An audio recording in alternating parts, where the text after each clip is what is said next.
Hello my dear students, welcome back to the class. Today I'm here to discuss your another one short lecture of a chapter from PU1, right?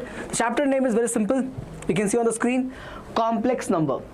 Now many of you might find this chapter extremely easy, and for who all don't find this easy means they are struggling with the calculation. Because if you know the concepts, if you learn this concept once, and yes, you have to remember all the formulas for argument, for modulus, all the properties. If you know these, okay, and you are good in mathematical calculation, then this chapter is exactly not a difficult part, not a hurdle for you in your preparation for KCET. Again, one question will come from here as well. Every year one question comes. If you are second PUC student, gonna write the KCET in 2027, yes, one question will come from here, bacha. So if you are here for a quick revision, this is going to be for you. So what I am going to do exactly in this class, let's talk about that. So of course, I'll cover up entire theory part, means everything which is there in the chapter. Okay. Alongside that, I'll cover up NCERT based MCQs, subjective questions for 2 marker, 3 marker, 4 marker style, and for basically PU1 students, and KCET style MCQs alongside that. In that KCET style MCQs, you will find some of the PYQs also are included. Getting it? So this is the agenda, this is the thing we're gonna discuss in this class today. If you feel that what we have planned for us is going to help you out, do not forget to hit the like button. And for all of your friends who are also struggling to find one-shot lectures or doing a quick revision to get the backlogs clear, everybody has backlogs from PU1, right? I understand that. So if you know somebody who is trying to revise these concepts, please share these sessions with them. Okay, and to get to know more about, let's say you're watching me for the first time, right? And you don't know which chapters that I've covered already for PU1 and for PU2, and you want to know more about that, you simply have to do one thing: go and join the WhatsApp channel. You'll find the link in the video's description. Go and check it out. There you will having the link for the WhatsApp channel. Join there. All the schedules, all the updates regarding upcoming classes for your examination will be provided over there. That makes sense? Yes. Okay. So yes, one short lecture of PU1 or grade 11 chapter, complex number. Let us start now. Okay. So what I'm going to discuss in this class, what is the roadmap for this session? Simple. Starting with your theory part, will complete the entire chapter. Properties, definitions, arguments, eigenplane, all of this will be covered. Okay. Again, limited to only NCERT and KCET part. I will not be covering up the concepts of JEE mains or advanced. Okay, so let me make it very clear. This session is strictly for NCERT coverage, means your board's coverage, as well as your coverage for CET part. That's why the questions also is, you can see over here, KCET style MCQs are included. Okay, of course NCERT MCQs are very important for the exam point of view for your finals, and subjective questions I have taken as well for practice. You'll find all of this, and at last I'll give you a one slide recap of all the formulas which will help you to get an overview of the chapter. All right, let's start then, starting with the theory aspect. Okay, all right, let's start. So why do we need a complex number? So this answer I think almost everybody knows. Remember when we used to solve quadratic equation questions, right, in grade 10, okay, or in grade 11, right, when we used to solve that, and we had a condition of discriminant when it was coming as negative. You all remember that, right? So the value of discriminant used to come negative at times, and then we used to say the roots are not real and leave it at that point. Remember this? Do you remember this? Whenever we used to have d value as less than 0, our conclusion was the roots are not real, and we used to leave it at this point itself. But now, since we are in higher grades, let's learn what is the meaning of roots are not real.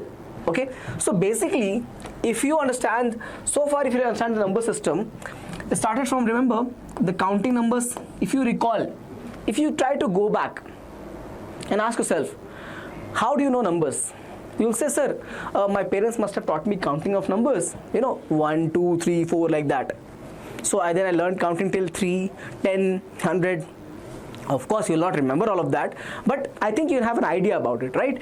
That's how we know, that's how we are introduced to number system.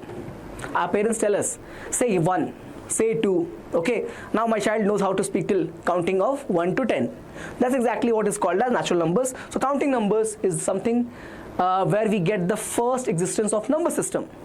All of you agree? Yes. That is the first we start to count till 100. We think, okay, only till 100 is enough. But it's more than 100 as well. As we grow up, the counting number never ends, right? So that first is natural number. Then you learn a little bit more. You learn about whole numbers. When you go to actual school, okay, maybe when you're in 3rd grade, 4th grade, you are introduced to this.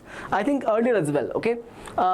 You are introduced to this much earlier as well. When we add 0 to this, right? When we add 0 to this natural number, you get to the whole number. Then you again learn this in, I think, grade 6 or grade 5, you learn about integers. When you add negative side also, then you learn about integers. Can you see the flow? Can you see the flow or not? First you learned about natural number, whole number, integers. And then comes what?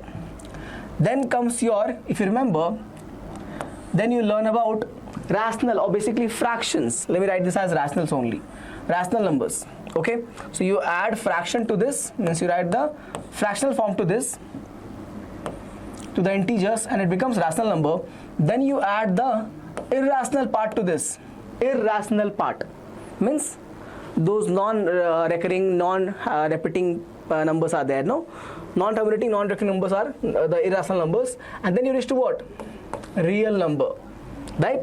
You add irrational number to the rational numbers and you get to what? Real numbers. And then if you add non-real, basically imaginary numbers to the real numbers, if you add this, you reach to complex numbers. You reach to complex numbers. So this was the flow of number system that we have seen. So I hope it makes sense to all of you. I hope you all can relate with it. It's not a very big thing, but this is the chain we studied from the very beginning of number counting to the class today, which is going to be on complex number, or whenever was your first class in the complex number, right? So basically we can understand that if I have to branch it out, complex number has 2 types, imaginary and real. Real number have 2 types, irrational and rational. Rational number have 2 types, basically, irrational, basically, yeah. This is real number, this is rational number, right? That's all. Okay. It doesn't have types over here, only till this type we can write complex and real. Now, so basically if I'm talking about types of complex numbers, or the 2 variant in the complex number will have a real part as well as a imaginary part. So when we used to write not real means when we ignore this, what are we actually reaching to? Imaginary. So even when you write x equals to 1, is this a real number? Is this a complex number? Yes. Every real number is a complex number. Every real number is a complex number. So, but the thing is, in the complex number definition, we also have imaginary number. So complex number are 2 types, 2 branches, imaginary as well as real. So every real number will also be a complex number. So x equals to 1 is real number, which is also basically a subset of complex number,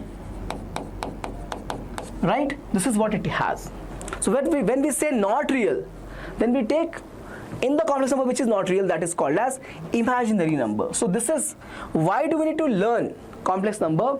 Actually comes from the necessity of imaginary number, the other part of complex number which is called as imaginary number, that we learned from quadratic equation, and that used to come when we had the discriminant value as negative.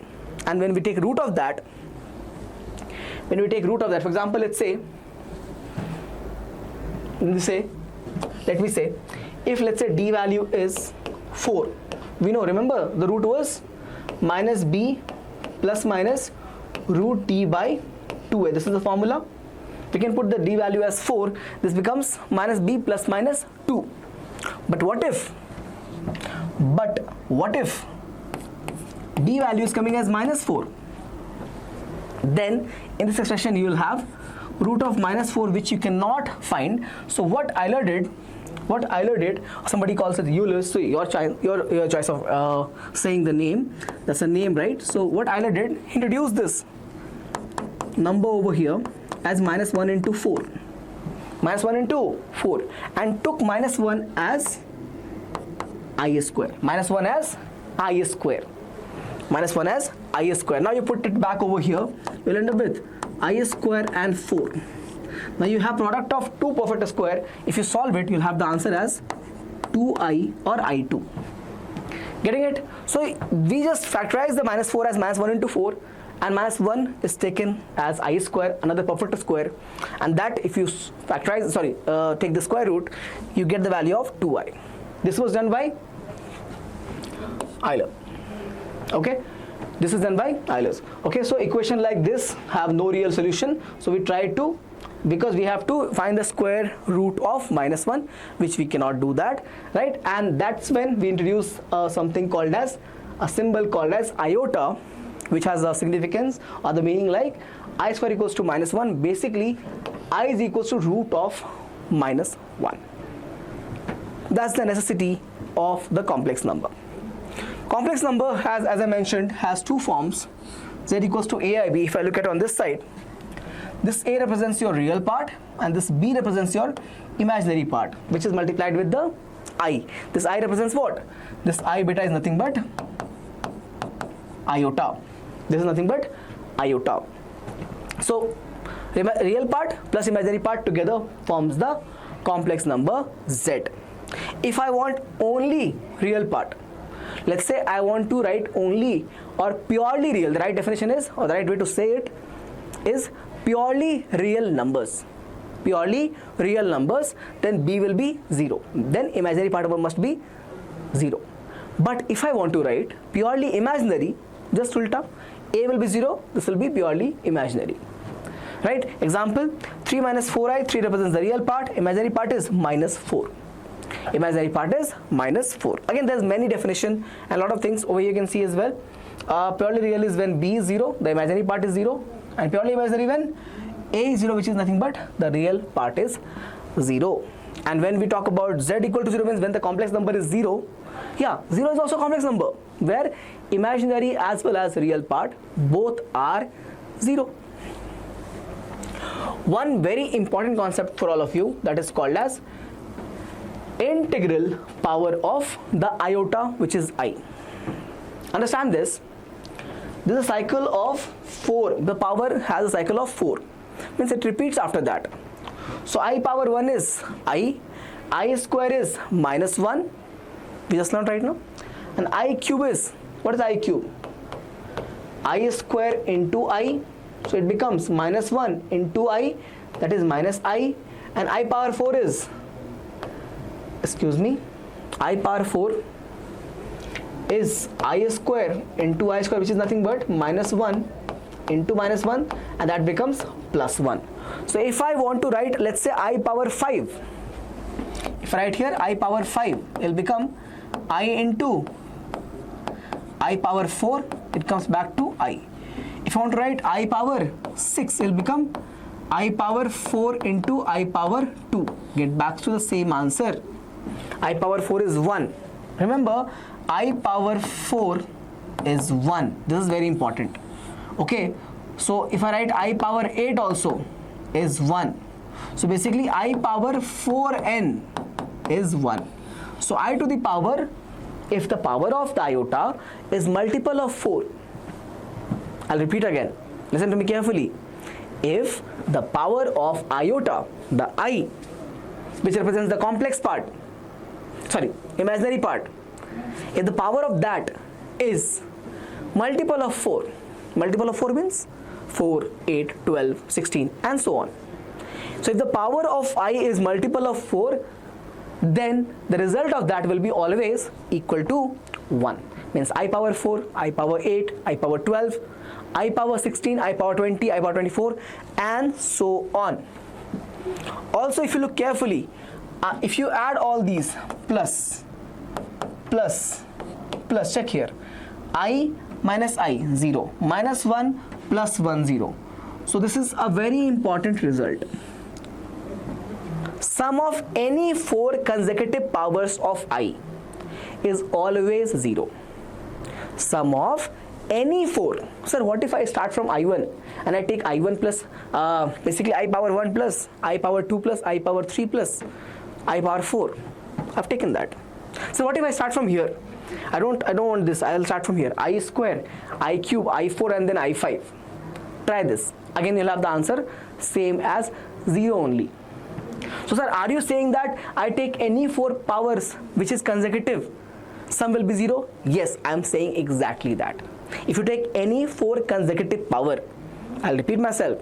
If you take any 4 consecutive power on I, iota, answer of that sum means I power n plus 1, I power n plus 2, I power n plus 3. There are 4 consecutive powers of I taken as sum, and answer will be 0. True always, sir? Yes, true always. Always true. Should I make you more happy?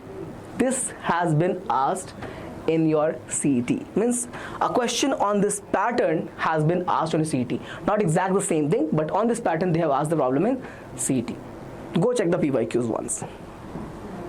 Got it? So yes, this is very important. Please remember this concept. Sum of 4 consecutive powers of I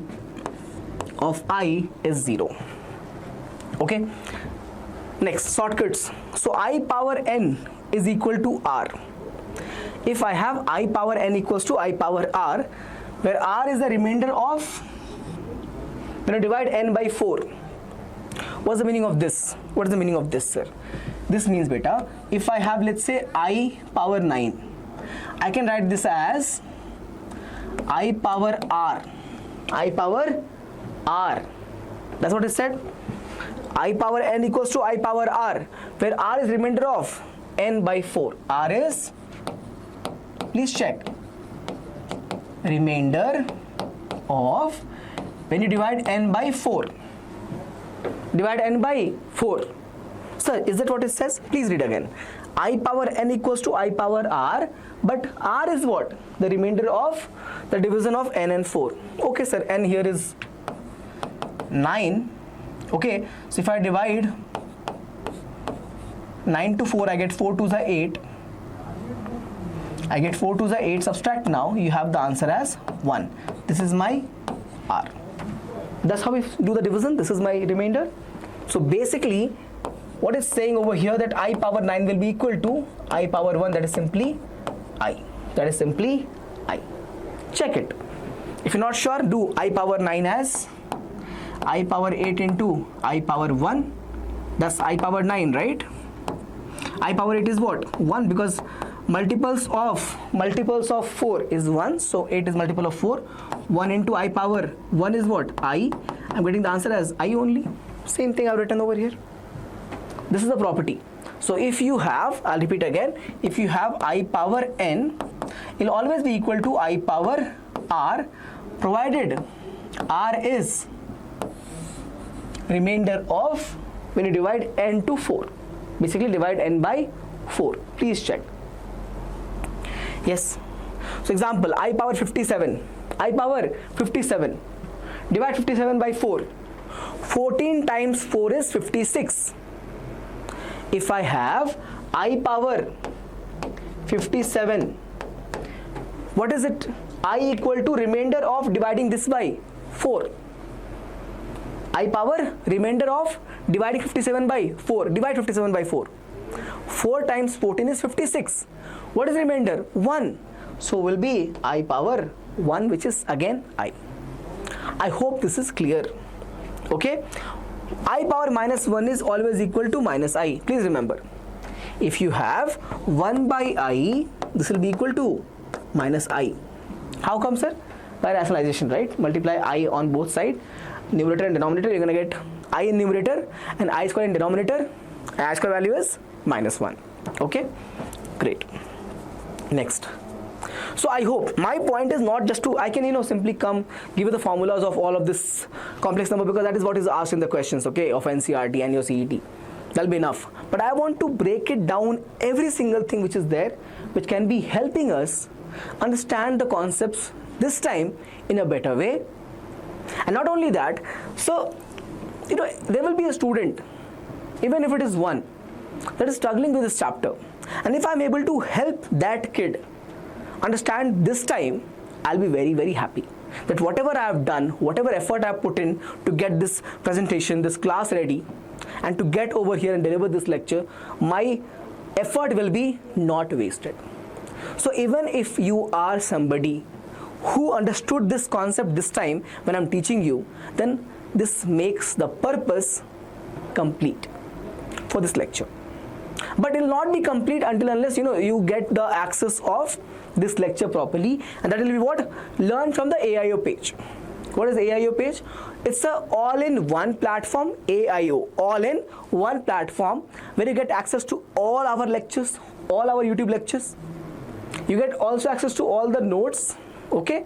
I'll show you also in some time. Notes, you get access to the quizzes. Yes, you get access to test the quizzes. You can ask your doubts, you get assignments. Everything is available for your better learning experience on this next gen learning platform called as all-in-one. You will be finding the link over here given as free ACE KCET 2027 course. In that you will have the link. Click on that, you will get. Again, I'll show you also how to access it, how to give quizzes also. I'll show you. Let me just complete this algebra of complex numbers first. Okay. Algebra of complex numbers. So algebra means, sir, we have sum, difference, which is addition, subtraction, multiplication and division. So when we talk about these two, the number 1 and number 2, addition and subtraction, right? When we talk about addition and subtraction, it is very simple. Can you just try to think of a logic? Can you add a complex number, basically imaginary part, to real part? You cannot add it, right? So if you are adding two complex numbers, AIB and CID, not the CID version of CID, just a number which has C as real part and D as the imaginary part. So if you're adding this to this, the result will be what, beta? You will add only real part and add only B to D. Means you'll add the real part and you'll add the imaginary part together, which makes sense as well. There's nothing, this is not something I'm teaching you, just I'm reminding you that you know that very well. I'm not teaching you this. You know this. The common sense only says, sir, how can I add C to IB, sir? I cannot add. They are real and imaginary. How would you add it? You cannot add it. So of course, you'll add real to real and imaginary to imaginary. So A plus C is written like this, and B and D can be written together in the imaginary part. So if I take example, 2 plus 3i, 1 minus I, 2 plus 1 will become 3, and 3 minus 1, because I is negative, becomes 2. So my answer is 3 plus 2i. So you only tell me, is this clear? Is this addition of two complex number clear or not? And if it is clear, then this also is clear. Right? Think. Actually, in the example over here, this is explained. In the example over here only, this is explained. Check. 3i minus I.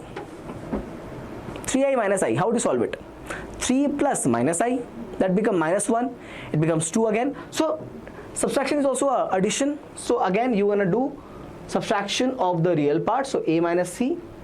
And the imaginary part. So, B minus D. Clearly evident over here. Clearly evident over here. Now, what about multiplication? Will it be the same case, sir? Can I multiply only real to real, imaginary to imaginary? I'm sorry, you're not that lucky. If you had to, it'll be much easier, right? Sir, AC, BD, job done. Isn't it?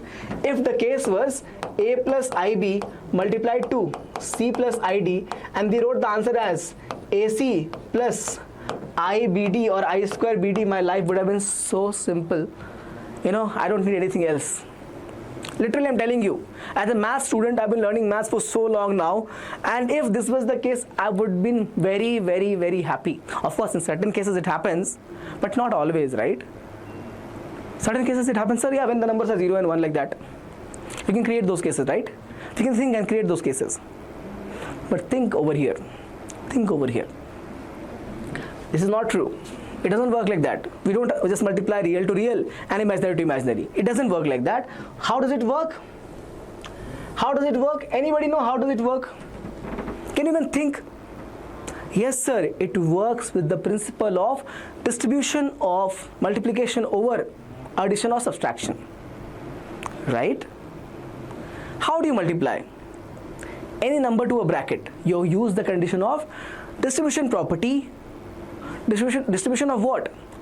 Distribution of multiplication over addition or subtraction based upon the bracket which is given to us.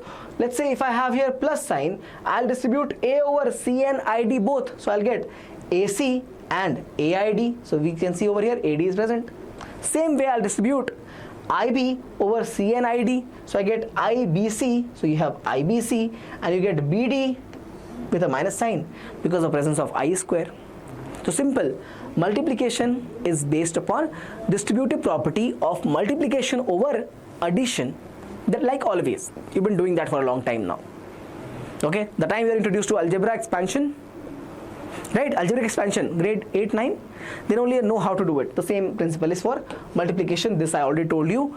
You knew that actually. I did not tell you. Sorry. This is different. This is different. This is not like, just dividing or taking it common. It's not like that. It doesn't work like that. Very rarely it will be common and you cut it out. Very rarely. In most of the cases it works. Have you learnt about rationalization in grade 10? Have you learnt about that? Same you're going to use. So we don't call that actually over here. Basically we call this multiplying with the conjugate. Okay, we multiply this with conjugate of denominator. So if we divide Z1 by Z2 now, we don't call it rationalization, we call it multiply with the conjugate of Z2. Sir, what is conjugate, sir? Don't worry, I'll teach you that right now. I've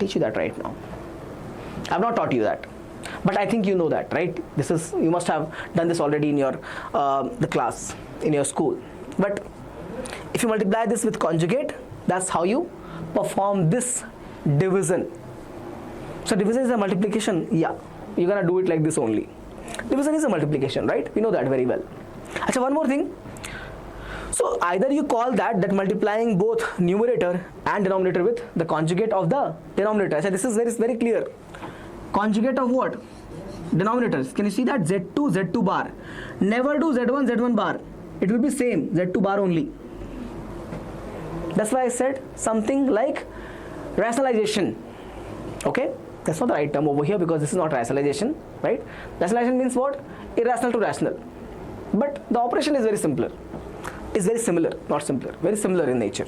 It is simpler, but it's very similar to the rationalization that you have learned earlier. This property is there. We'll learn it later also.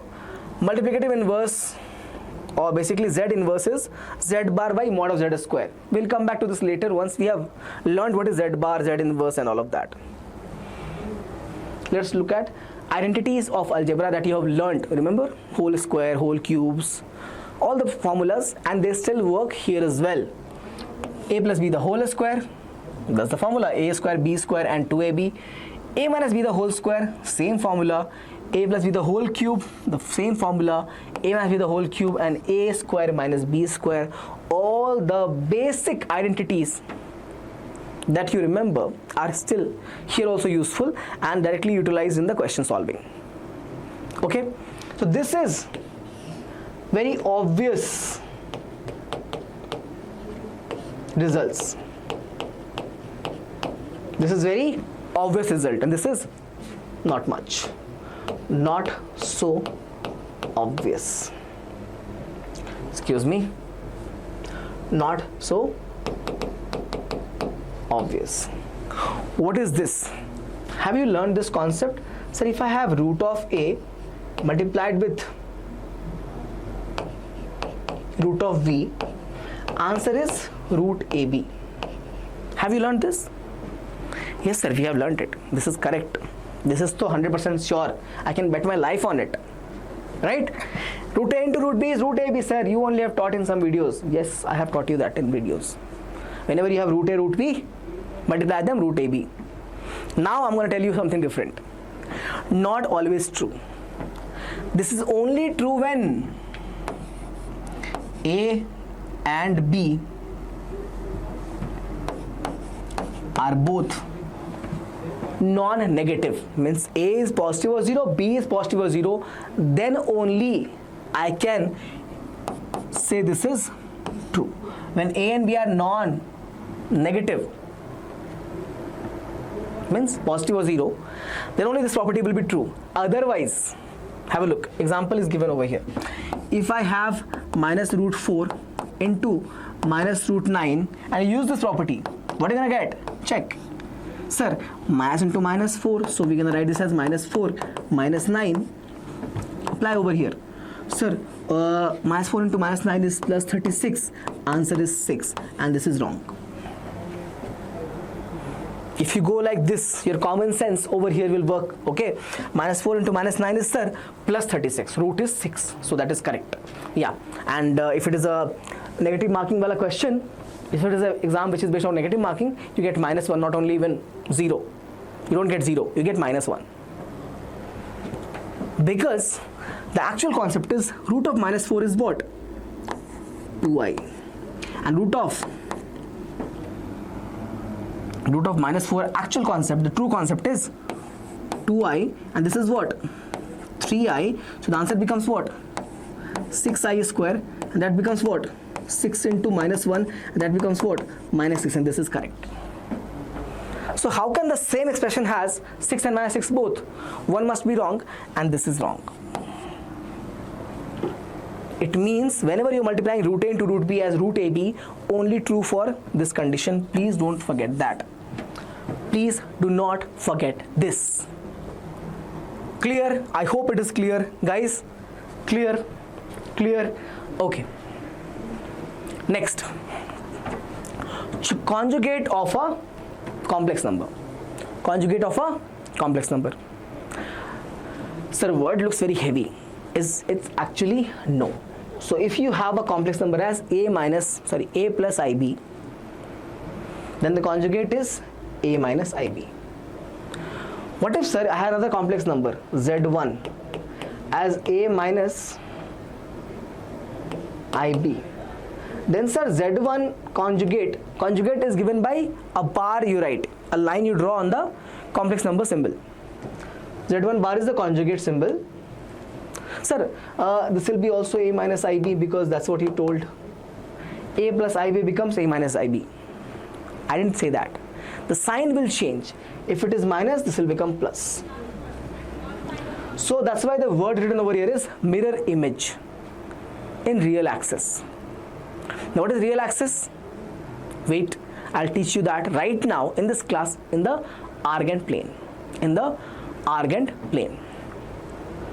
Clear or not? Clear, sir. So what is real axis? We'll learn that. Mirror image will, again, this part we'll learn there. Now what is the geometric meaning of taking conjugate? I'll tell you, don't worry, I'll tell you. But it is not always that a plus ib becomes a minus ib. It's not that it becomes negative. Concept is it becomes opposite sign. The real part is going to be same. Can you see?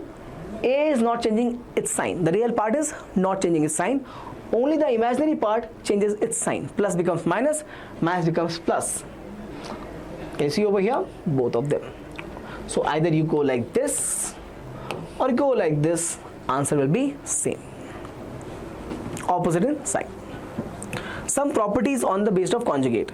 So if you take conjugate of conjugate, means if you take, this is already, let's say, z bar, you take conjugate of that, means bar on z bar, okay, the result becomes the same number. So conjugate of conjugate is the original complex number.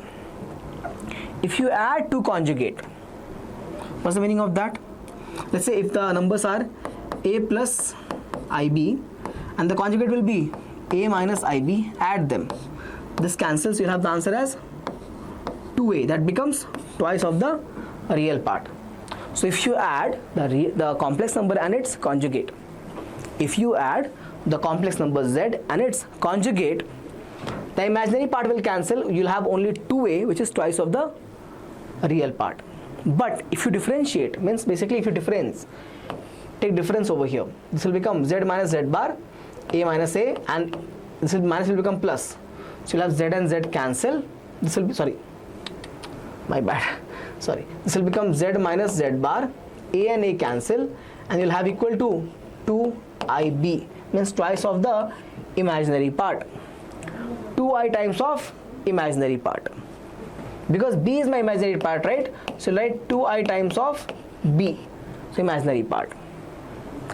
Okay, so very important formula. Z plus z bar is twice of real part, and z minus z bar is 2i times of imaginary part. If I write z equal to z bar, z equals to z bar, means conjugate is same as the complex number. How is it possible? This, how is plus equal to minus, sir? When b is 0. When b is 0, then 2 equals 2. Think about it. If let's say I write complex number as just 2 plus I0, my real part is 2, imaginary part is 0. So write the z bar as 2 minus I0. Both of them are equal to 2 only, na? Z is 2, z bar is also 2, because imaginary part is 0. So if you have z equal to z bar, it means it is purely real complex number. But if you have z plus z bar equal to 0, it means it is purely imaginary complex number. If you multiply z into z bar, it becomes real part square and imaginary part square. Basically this is called as square of the modulus of complex number. Square of modulus of complex number. Okay, let me erase this. Can I erase this? Yeah. Moving on. If you take conjugate of sum or difference of two complex number, it will be same as sum and difference of their individual conjugates. If you take conjugate of the product, you get product of the conjugates. Means either you take product first, then you take conjugate, or you take conjugate first, then you take product. Result will be same. If you take conjugate on the quotient, means division of two complex numbers, again you'll have the division of the complex numbers, conjugates, individual conjugates, provided z2 is non-zero. Okay, conjugate distributes over every algebraic operation. So basically you can see plus, minus, multiplication, division for different type of algebraic operations that you learned right now, previous slide. The conjugate will distribute over it easily, no problem over there. So this is important slide, introduction to conjugate and the properties. Next is what? So here there are three type of questions: conjugate, modulus, simplification based upon both of these, or argument, which is based upon argand plane. We'll go to that, don't worry. Okay, modulus of a complex number. Modulus means, so when you learn about the argand plane, no, and of course you'll have the polar transformation also. So when you learn about argand plane, you will learn about something called as the magnitude of the complex number. Means exactly what is the length. What is the exactly length? All right. So modulus of the complex number represents that length, or basically distance. So every complex number you see in the argand plane, no, it represents a point. I'm not teaching you right now, I'm just giving you a heads up. Please accept this, that every complex number is a what? It is a point in the argand plane. What is argand plane? It's a plane which is combining both real as well as imaginary axis. This here is real axis and this is the imaginary axis. So our argand plane is the plane which has two axes. One is real, the horizontal axis is called as real axis, and the vertical axis is called as imaginary axis. Okay? Yes, sir. So the complex number you are writing, let's say I'm writing 2 plus I3. 2 plus I3. This represents the point which has the coordinate 2, 3. Because 2 is the real part, so on this 3 is the imaginary part, so on the imaginary side, vertical side. So every complex number represents a point in the argand plane. Argand plane is a plane which has two axes. Horizontal axis is called as real axis and the vertical axis is called as imaginary axis. So the modulus of the complex number represents distance of that point from the origin. Distance of that point in the Argand plane from the origin, where both real as well as imaginary part is 0. Does it make sense? Should I repeat again? Let me repeat again one more time. I know you are finding it boring, right? But let me repeat it one more time. So, before we go on to learn modulus of complex number, let's understand what is complex number in the case of Argand plane. So, Argand plane beta is a plane which has two axes. The horizontal axis is called as, it has two axes.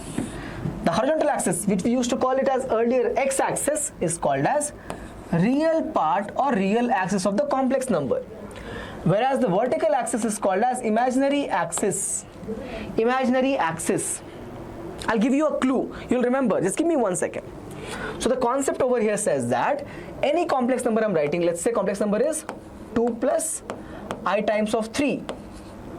My real part over here is 2 and imaginary part over here is 3. So this is my point going to be 2, 3. So any complex number you have will represent a point. In the Argand plane. And the modulus that you see, so modulus Z represents distance of A from the origin O. This is called as modulus of Z. Now if I ask you quickly, because I know you are all very smart kids, find this modulus value quickly for me. You will say, sir, distance formula we know how to use it. Distance formula we know, sir, this much we know. So sir, distance formula was root of 2 minus 0, so 2 square, and root of 3 minus 0. Sir, I will forget about it. Can you please write properly this? Let me do that. Distance formula was 2 minus 0 the whole square plus 3 minus 0 the whole square. So if I continue, I'll have 2 square plus 3 square, that becomes 4 plus 9, that becomes root 13. So for this complex number Z, my modulus will be nothing but root 13 units. Root 13 units. Right? So Argand plane, what is there? I have cleared it. It has horizontal axis as real axis, vertical axis as imaginary axis. Complex number will be identifying to a point given in the Argand plane. That point's distance from origin is called as modulus. And how to find modulus? So distance formula we can use, no? 2 minus 0, 3 minus 0. This is distance formula that comes as root 13. So if you look carefully, for any complex number Z which has coordinate, basically which has the real part x and imaginary part y, mod of Z is nothing but square of x plus square of y. Sir, how did you write that? I am not getting it. Look over here. Square of real part 2, real part square 2 square, 3 square is imaginary part. Check again, x square y square. Now you understood. 1 second. So this is your concept of modulus in complex number using your learning that you have already learnt in distance formula of basically any 2 points in grade 10. Clear? This how we get modulus value, what is the Argand plane, what is the point, how do we represent a complex number, all of this is clear. Yes sir, now we have modulus of complex number clear. But you said something that I will do and you will be able to relate with it, sir. You said something, no? Right now I said something. What did I say? I told you that I'll teach you something very special right now and you all will be able to relate from there. Something very important. Just remember this. If this is my normal axis, normal x and y, and let's say if I have a quadratic,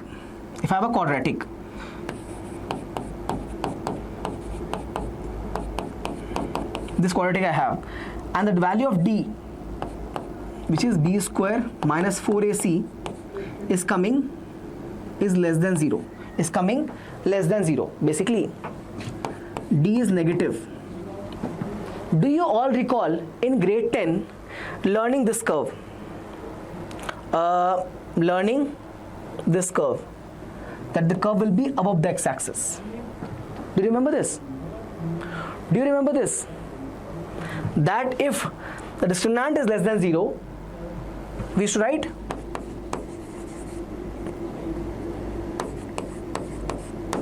roots are not real. Roots are not real means roots are imaginary, and the parabola we should draw above the x-axis. Look carefully. If this is my imaginary axis and the parabola is not touching my real axis, means y value is only imaginary over here. Only imaginary, right? This parabola is lying where? Above the real axis, only in the imaginary value. So any value you take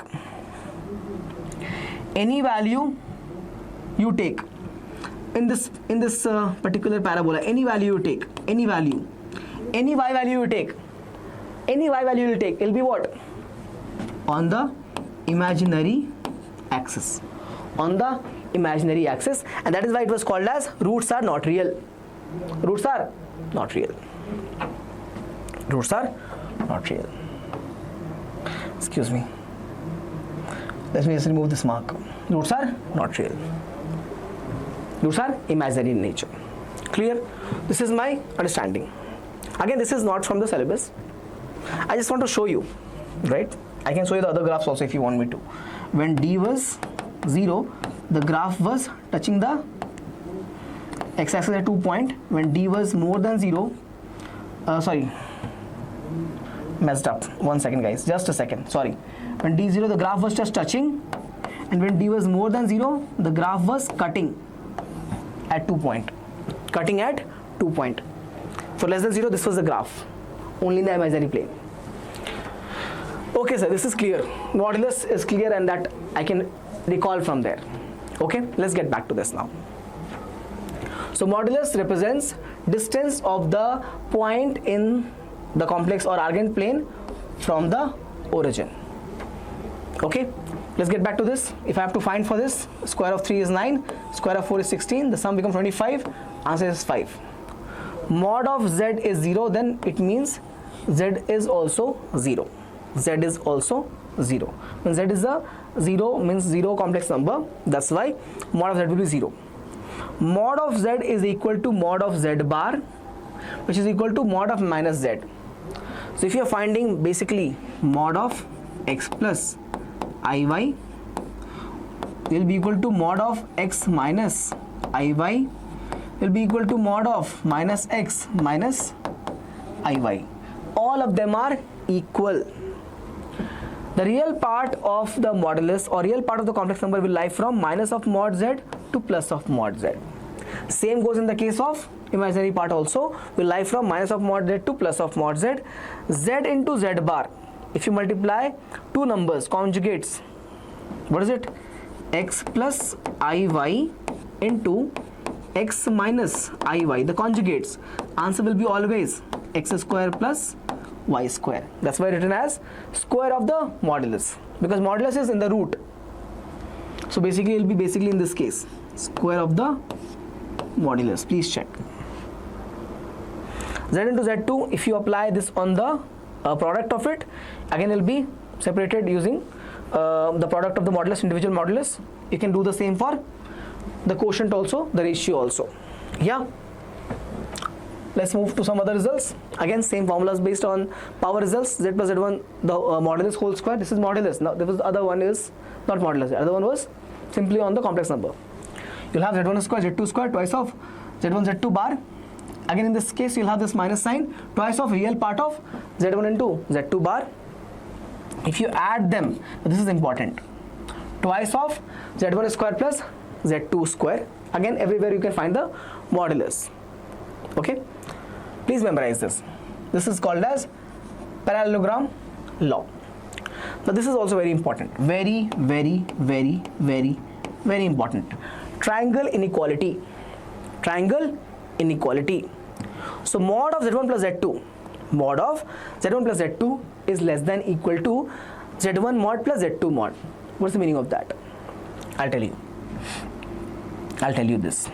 Okay, so if you draw, let's say if I have a point, okay, z1 will be what is mod of z1? What is mod of z1? I'll explain this, give me 1 second. Again, the another property is there. This property is based from here only. Check. This square plus this square is equals to, in this case we have 2 because a and b is 1 and 1. A and b is 1 and 1. Check this out. Here a, b, here 1, 1. Here a, here again 1, 1. Here we have a, b. This is same property. So that's why when you do 1 and 1, it becomes 1 square plus 1 square, that is nothing but 2. So you have the same result. This 2 is same thing. Okay? This 2 is same thing. Which one? I am talking about this one, and this one is same result. Please check. Where a value is 1 and b value is 1. Okay? In this case, some random values. Let's understand triangle inequality once. It's important, guys. So I'm talking about triangle inequality. Triangle inequality. What is it? z1 plus z2 modulus is either less than or equal to modulus of z1 plus modulus of z2. Think logically. Think logically. z1 means what? What is the meaning of z1? Sir, modulus of z1 means distance of the point on the z1 from the origin. Means basically a length.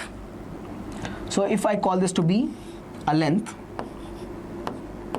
that is my mod of z1. Okay? Same way, distance z2 will be what? Another distance from the origin, let's say z2. And this represents over here the third side.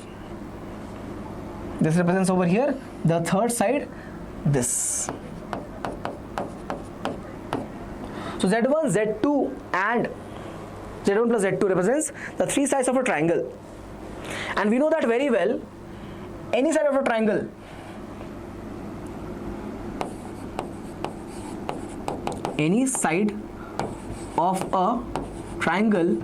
is less than sum of other two sides. Sum of other two sides. Sum of other two sides. What it means is, if I take any one of them, in this case this z1 plus z2 will be always less than mod of z1 plus mod of z2. Mod of z1 plus mod of z2. Sir, but you've written here equality also. You've written here equality also. Can you see that? Less than equal to. That will be the case when it is all like this. Like this. When it is z1, z2, and this is what? z1 plus z2. When the points ABC, when the ABC becomes collinear, here, they are not collinear, okay? They are not collinear. This is not collinear. It's a triangle. Then we have z1 plus z2 is equal to z1 plus z2. Mod of z1 z2 is mod of z1 plus z2 is equal to mod of z1 plus mod of z2. This will be true when you have the points as collinear. Please remember this property. Very important. Directly asked in the question solving. They can ask you directly in the MCQs. They'll ask you this directly in the MCQs. So few things I'll summarize again. First of all, this is the standard definition. So remember this property. z1 plus z2 modulus is less than mod of z1 plus mod of z2. If you plot them, this is how it works in the Argand plane. Okay, and basically it is based upon the inequality of the triangle. Sum of two sides is always more than the third side, or any side of the triangle is less than the sum of other two sides. This is less, by the way. I can rewrite this. This is less less than the other two sides. But what about equality? Equality is true in the case of collinear points.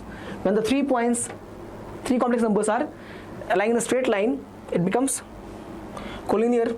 That's the case of equality. So all these are clear, guys. All these are clear. Please have a look. Yes, this is all clear. Yeah. Argand plane and argument. Argand plane and argument. Argand plane is a difficult concept. Very easy. I just learned right now. Right? This represents your imaginary axis, and this is your real axis, which is x and y in this case. Okay, if this is a point which is having the coordinate AB, then this length represents what? Mod of z, which is nothing but equal to square of A plus B, square of A and B taken as sum.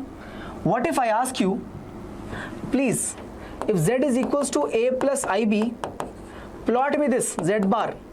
This will be A minus IB. The line goes over here like this. Yes or no? A will be positive. So this is, let's say, the value A, and let's say this is the value B. Then minus B will be over here only. If B is here, minus B will be over here only. So the point over here will be what? A comma minus B, and you can write this conjugate as A minus I times B. Remember, it said the conjugate is mirror image or reflection about real axis. Sir, what are you saying? Let me show you. Mirror image of the complex number z in the real axis. Check. This is z, this is z bar. So mirror image about which axis? The real axis. This is the real axis. These two are mirror images. These two are mirror images. Clear or not? So z and z bar are mirror images of each other in the real axis. So if this angle you see over here is theta, this angle will be how much? Minus theta. If this angle is theta, this will be minus theta. What is the angle theta, sir? That is what is written over here. Argument. Argument means the angle made by this line, the complex number, with the positive or the real axis. Or the real axis. Okay, so z equals to AIB will be a unique point. I've done that already, explained you already. Mod z represents distance from the origin. Done that. This means distance between two complex numbers. This means distance between two complex numbers, z1 and z2. Argument is nothing but angle the OP makes the line OP. If this is O and this is P, if this is O and that is point P, OP makes with the positive real axis, like this. Positive real axis. Okay, and how do you find that? You find this tan, let's say in this case theta, as B by A. As B by A. What is B, sir? This value is here B, and what is A, sir? This value here is A. 1 second. This over here is A. Please check. I can draw better. Sorry guys. This is A and this value over here is B. I'll erase this. This is not required. Okay. Just give me 1 second.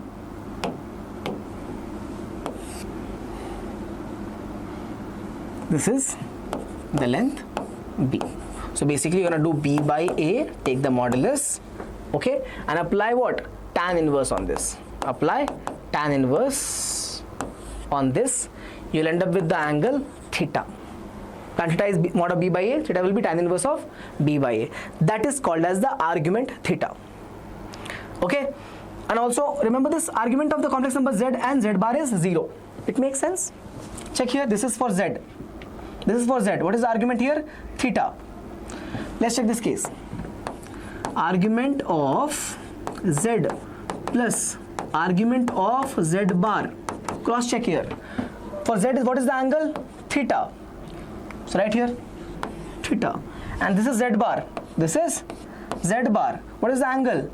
Minus theta. What is the answer coming as?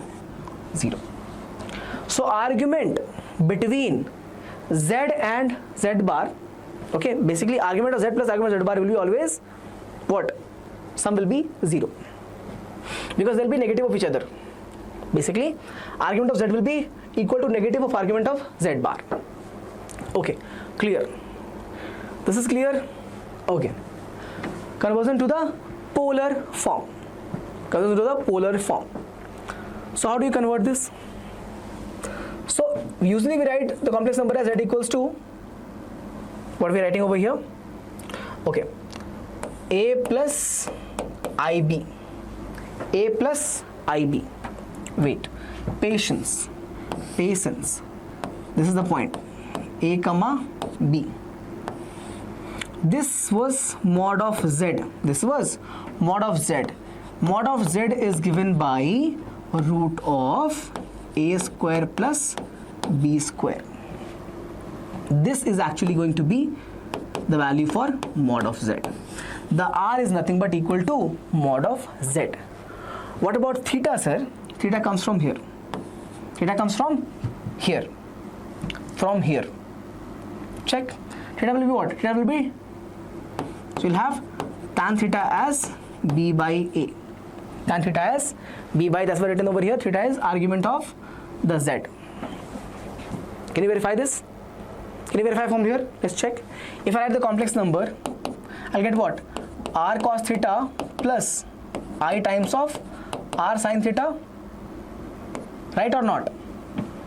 If I expand over here, R cos and R I sin theta, if I ask you to find mod of z, please check. You have to do what? R square cos square theta over here, R square sin square theta. Take guys R square common over here, you'll have cos square theta plus sin square. What is the answer coming as?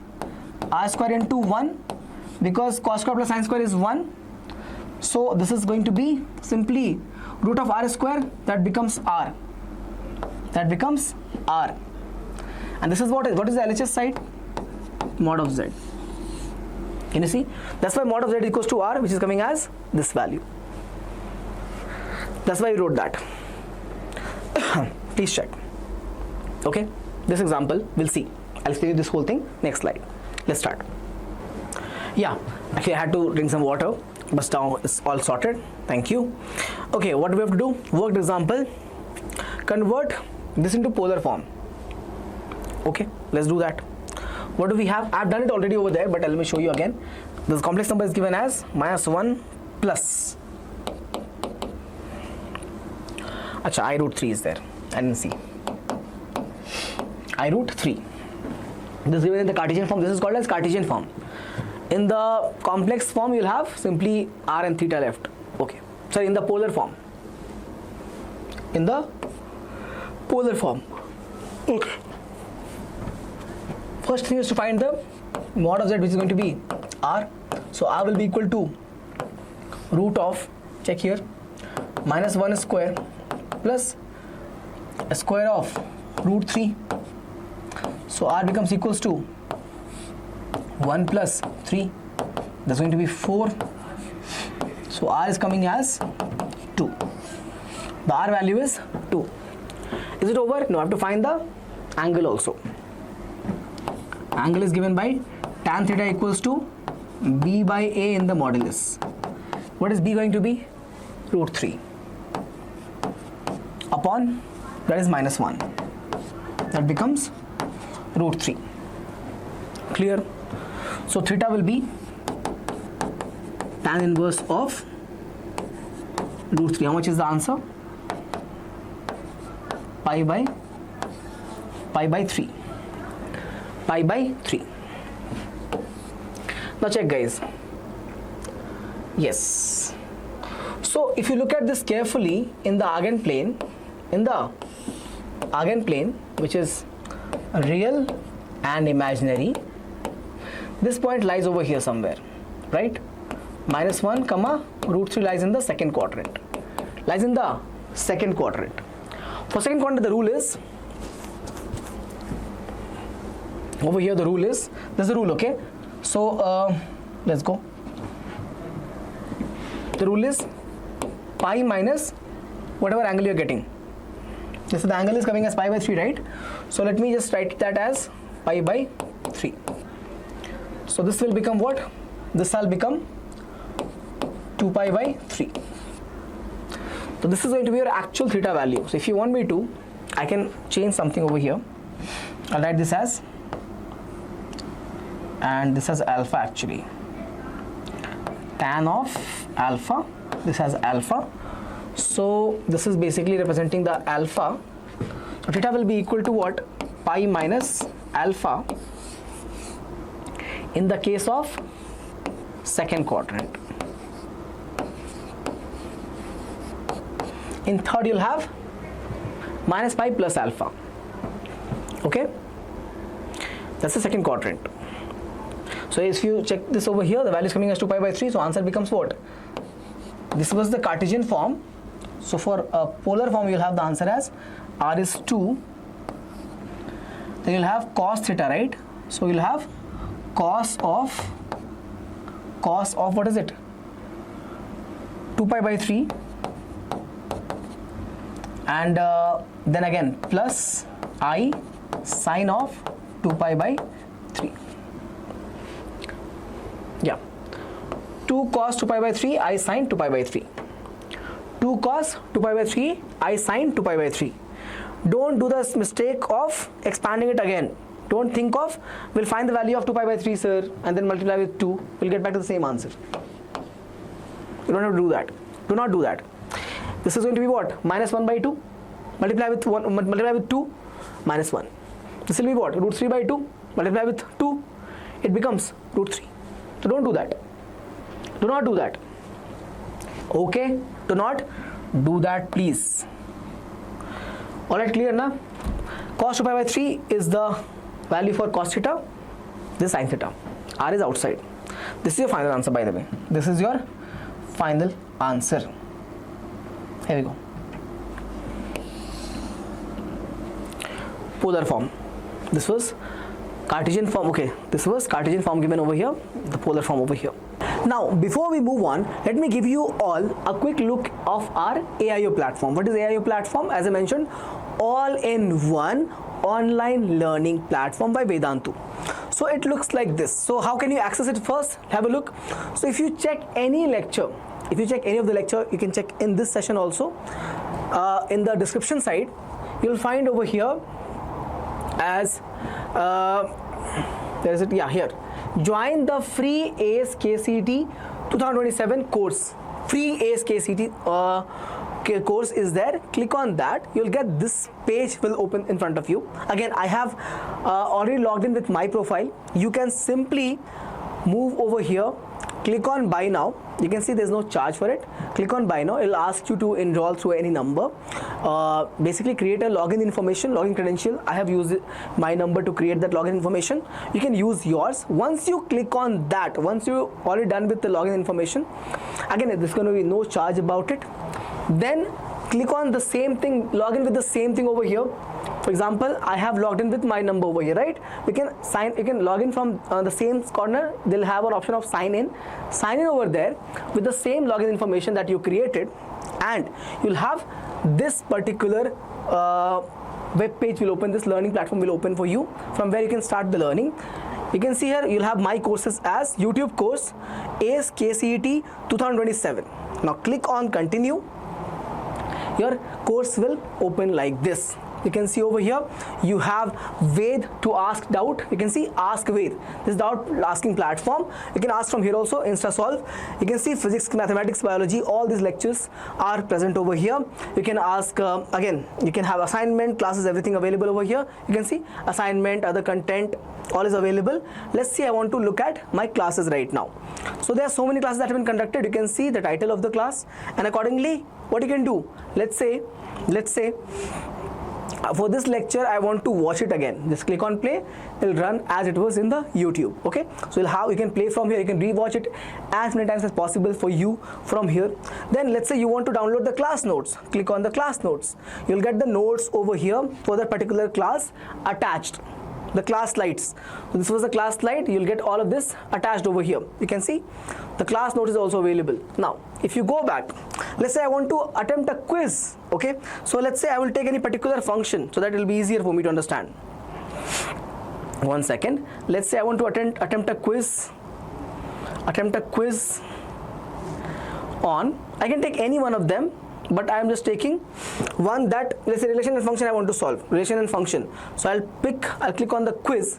It'll ask you to enter the quiz. Once you enter, topic was written and the questions will come in front of you. You'll have a total of how many questions are there. You can see the number of bijective functions from a set A to itself when it contains 106 element. You'll have 24 seconds to answer.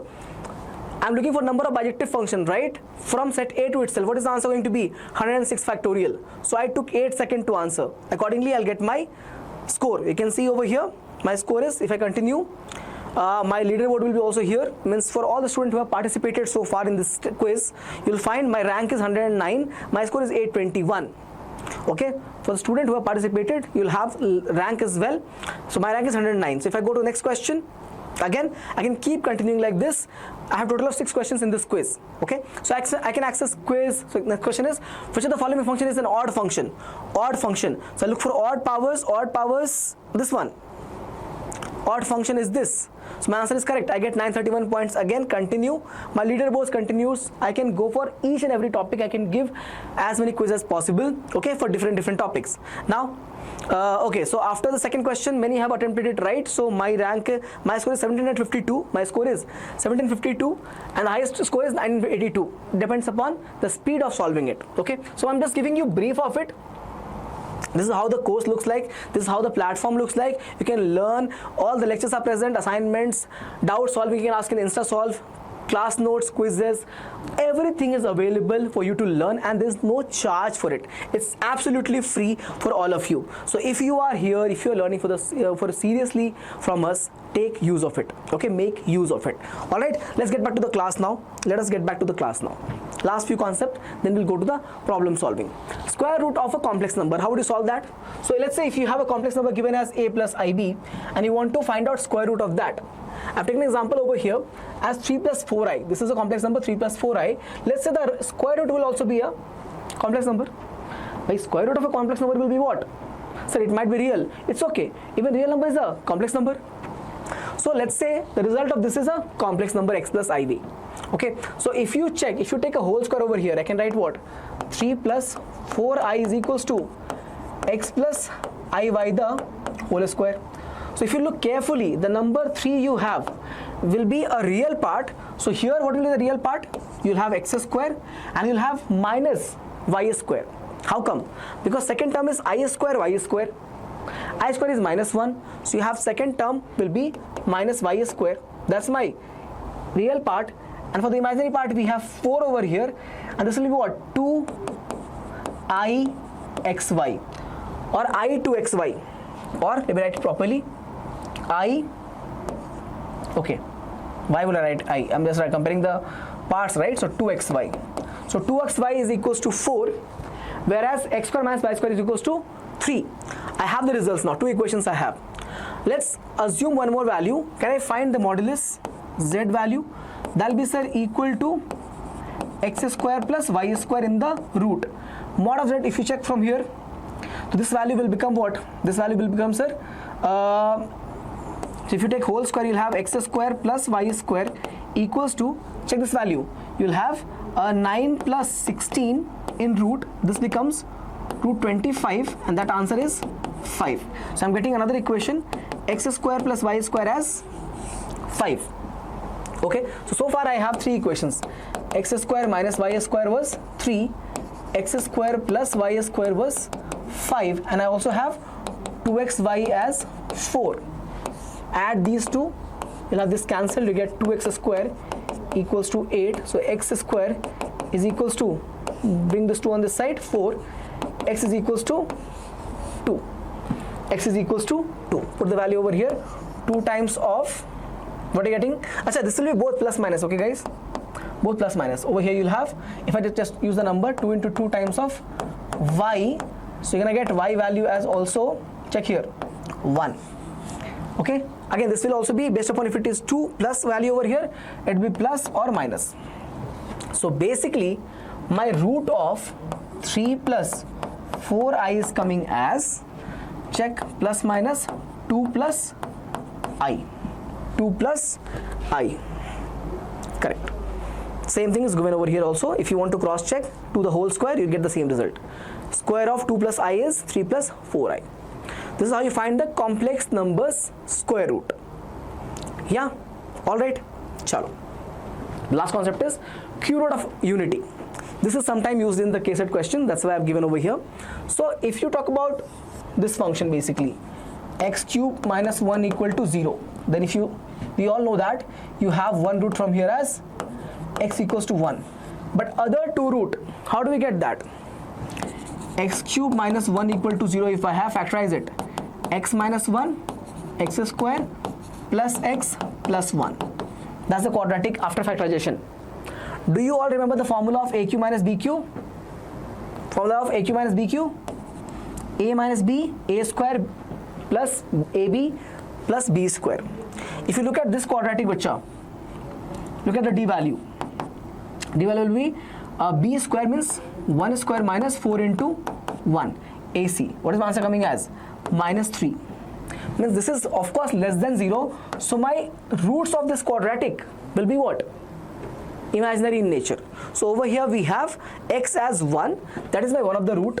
Other root will be imaginary root, which value is minus 1 by 2 plus I by I root 3 by 2. Over here also same thing, minus I root 3 by 2. Minus I root 3 by 2. Great, makes sense. Alright. Okay, so omega and omega square, why it is written like this? Because they are, basically if you take a square of this, if you want to square this value, you'll get back this answer. You'll get back as this answer. Try it out. Okay, so basically if you write sum of the roots, the answer will be what? What's the formula for sum of the roots, sir? Sum of roots formula is minus b by a. What is minus b over here? We don't know. Form the equation. We have ax cube bx square cx plus d equal to 0. That's the standard form of cubic. Minus b. Do you have x square term? Check. Is there x square term? No. So b value is 0. In this case, what is the value of b? B is 0. That's why it will become 0 by 1 comes as 0. So sum of root is going to be 1 plus omega square.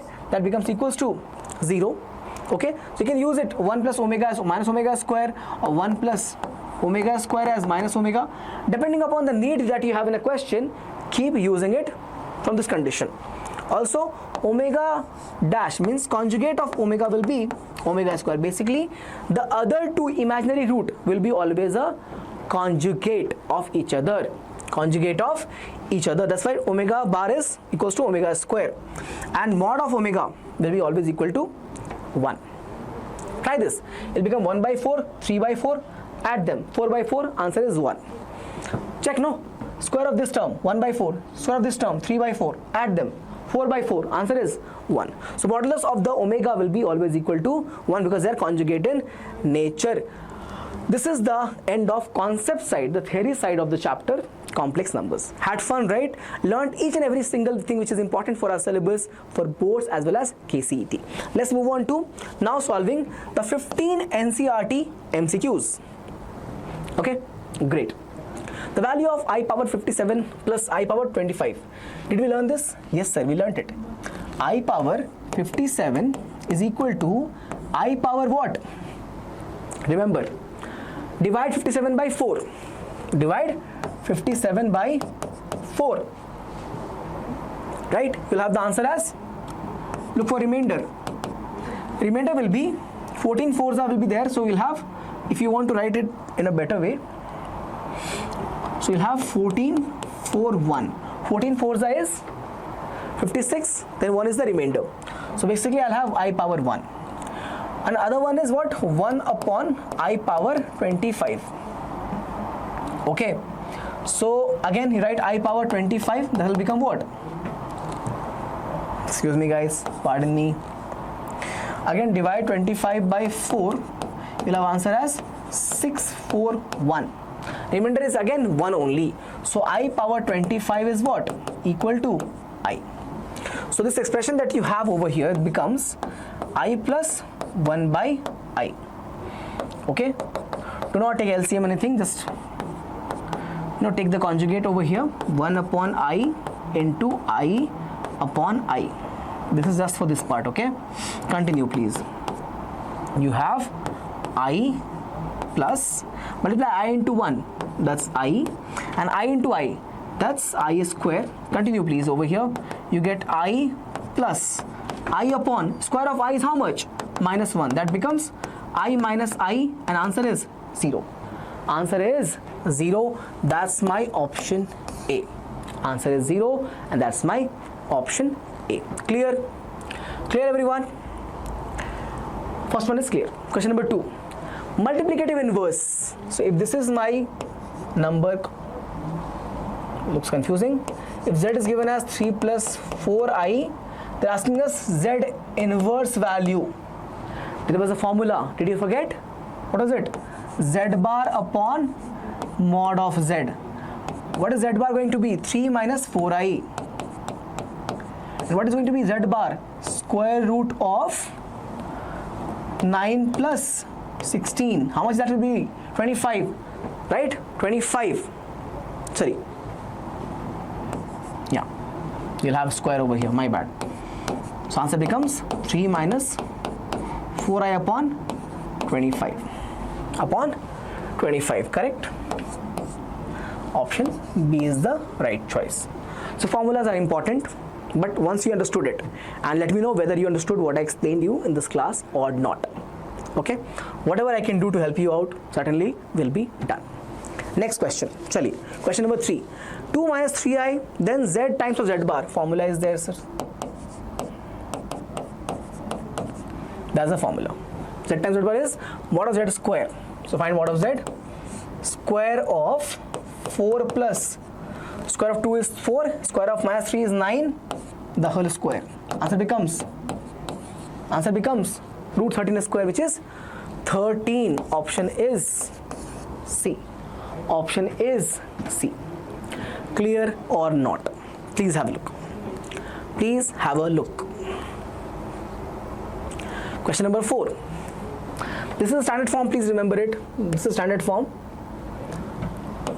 1 plus I upon 1 minus I is actually equal to I. Okay. Let me show you also. How do you solve it? Again, 1 plus I upon 1 minus I.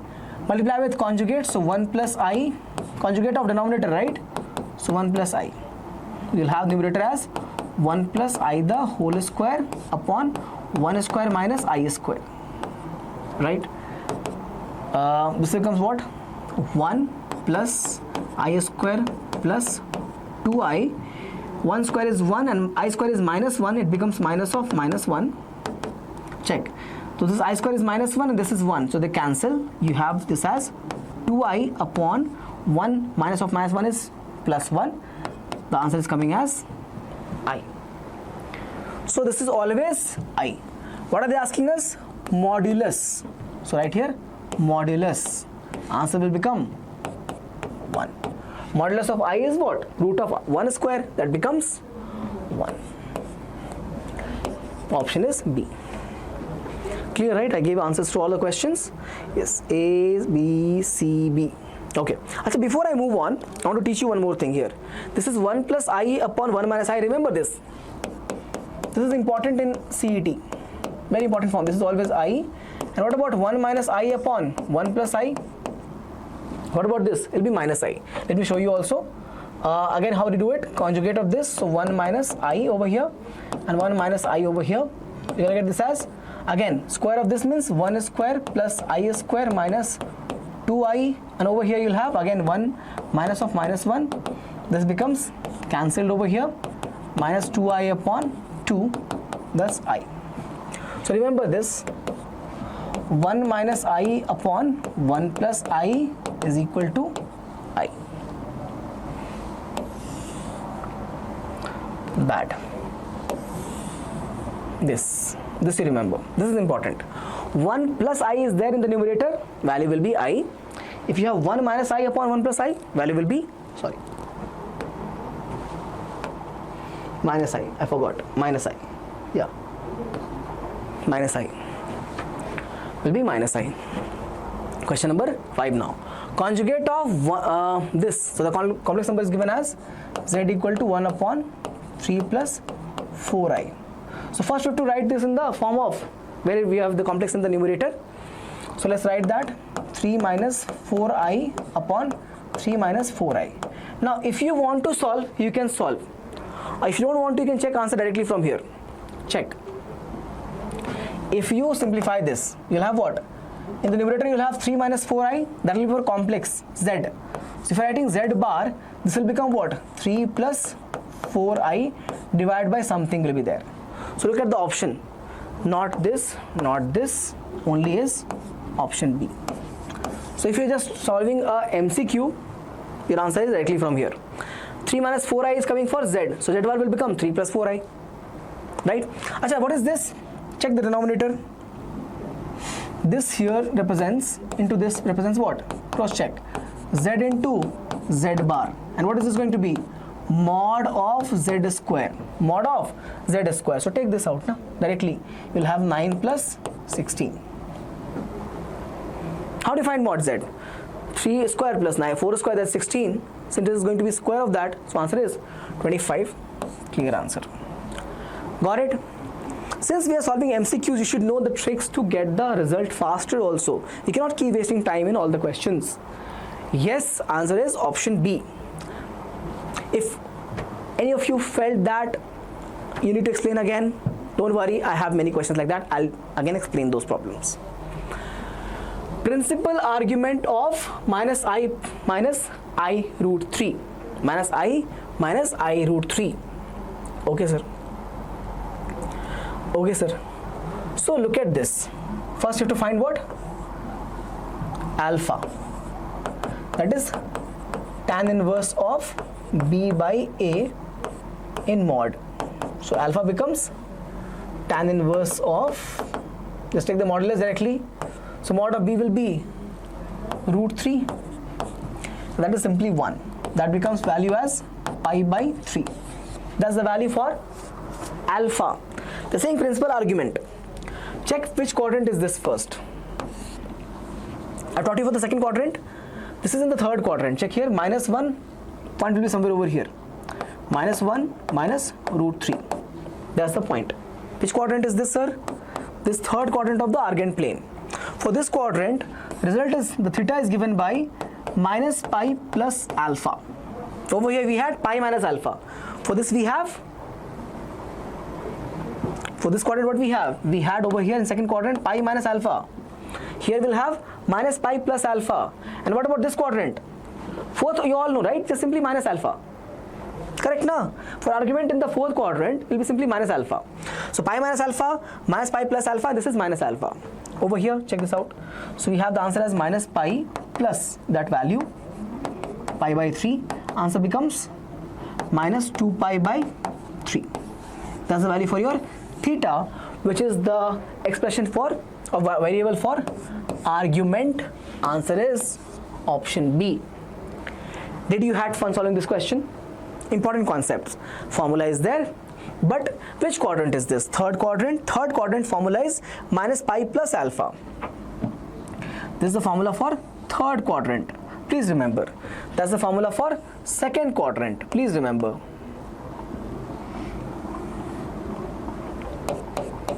Second quadrant. Then what about this one? Simply minus alpha. Clear? Okay. Question number 7. 1 plus I power 4. Sir, power 4, do we need to do that? Really? Why would you do that? Take this, no, I square the square. Yeah, sir, it makes sense. Square it up. You will have 1 I square and plus 2I power 2. I did the whole square part first. So square of 1 is 1, square of I is I square, and multiply that with 2. 1 into I is 2I. 1 and I square is cancelled because I square is minus 1. Yes. So I'm left with only 2I power 2. What is that going to be? 4I square. 4 into minus 1. Answer is option B. So question number 7 is option B. Yes. Yes. Come on. Next, this one you try first. This one I would like you to try first. Because I have solved this question for all of you. What is this given as? 1 plus I upon 1 minus I is equals to x plus iy. They're asking you what is the value of x comma y. We have just solved this. Please try right now. And let me know whether you got this before me or not. If I have 1 plus I upon 1 minus I, this is equal to what, beta? This is equal to I, sir. We just solved right now. This is equal to I. This here is equal to what? I. It means basically 0 plus I times of 1. So my answer will be 0 comma 1. The option is B. Please check. The option is B. Question number 8, option is B. So you can see different way they can change the problem. That's why they said that expression 1 plus I upon 1 minus I is what? I. And 1 minus I upon 1 plus I is what? Minus I. How do you know that? If 1 plus I is their numerator, that's I. If 1 minus I is in their numerator, it becomes minus I. Solution of this is simple, right? X square equals to minus 2. X is equals to root of minus 2. So X is equals to plus minus I root 2. This is the simplest question, by the way. After you learned, how to find use the iota, this is the simplest question ever. But in boards, questions like this can, not boards, like basically in the school examination, question like this can come. Real part of this multiplication. Okay, sir, expand it. 1 into 1 is 1. 1 into 2i is 2i. I into 1 is I. And 2i into I is 2i square. That becomes, I want the real part. So 1 plus 3i, and that is going to be what? Minus 2, because I square is what? Minus 1. So I get 1 minus 2 as minus 1 plus 3i. I am looking for real part. Option C. Real part is option C. Please have a look. Real part is option C. Question number 11. If you remember the formulas of complex numbers, then it's very fast to solve. You can solve it like this. But if you don't know the formula, it will be very difficult to go through this problem. Okay, or any problem per se. This is an easy one, by the way. What's the formula for this? That's the formula, sir. Mod of Z is what? From here you check. You'll have, okay, yeah, you'll have the value as, this becomes what? Root of 9 plus 16, and this value is what? Root of 25 plus 144, right? So if I simplify this, I get root 25 and root 169. That becomes 5 times of 13. Option B. Option B. Right? Yeah. Achha, if I make any mistake in calculation, let me know, okay? Because I am also human. I can also make mistakes in the calculation side. Not only you are having the freedom to make some, you are not having any freedom. I have. I'll not teach you wrong, but I can make some mistakes. You cannot make mistake because you are writing in the examination, right? So all of you are not allowed to make any mistakes in calculation. It's very important, be crucial. Use a lot of tricks are there in calculations to get things done faster and accurate. So learn proper calculation, okay? But if I make any mistake, forgive me for that, okay? Yes, unfair, but I can be unfair, sir. 1 upon I power 39, same approach. I power 39, if you divide by 4, it becomes 9 4 is 36, and we have 3 as remainder. Remainder is 3. So I can write I power 39 as what? I power 3. I power 3. This becomes what? 1 upon I power 3. And did we learn this? I power 3 was equal to what? Minus I. I power 3 was equal to minus I. So right here, 1 upon minus I. So basically, now multiply this. You have minus 1 upon I, multiply I times I. Check, it becomes minus I upon I square. Have a look. This is going to be minus I upon minus 1. That becomes I. So my answer is what? Option C, I. Clear? Calculation is there, but simple ones. Okay, make sense, sir. Make sense. Let me know. I have taken 15 MCQs of board style problems. Your school style problem. Give me in the comment section how many of you got, like basically all of them correct, or got 10, more than 10 questions correct. Okay, let me know. Sir, I got 10 correct, I got 15 correct, I got 12 correct. Your numbers. The number of non-zero solution. Number of non-zero solution. Okay, let's try. Mod of z square will be having x square minus y square, because if z is equals to x plus iy, x square minus y square plus 2 plus I 2xy, and this will be what? Simply x square plus y square equal to 0, because mod of z is root of x square plus y square, and if you square that up, root will get cancelled. Check, this also is cancelled, so I'm left with 2x square plus I times of 2xy should be equal to 0. For this to be equal to 0, then this should be equal to 0, as well as this part should also be equal to 0. Both of them must be 0. Then only you can see now they're both 0. So if you look at this part, clear is that x is 0. Only when x is 0, then only I can say 2 times of x square is also 0. Check here, put x as 0, it becomes everything 0. So x is 0 is pakka. I'm looking for 1, 3. Basically, I have to find what? Solutions for each of the pair, x, y like that, no? Solution means what? I'm supposed to find x and y both. So x I found as 0.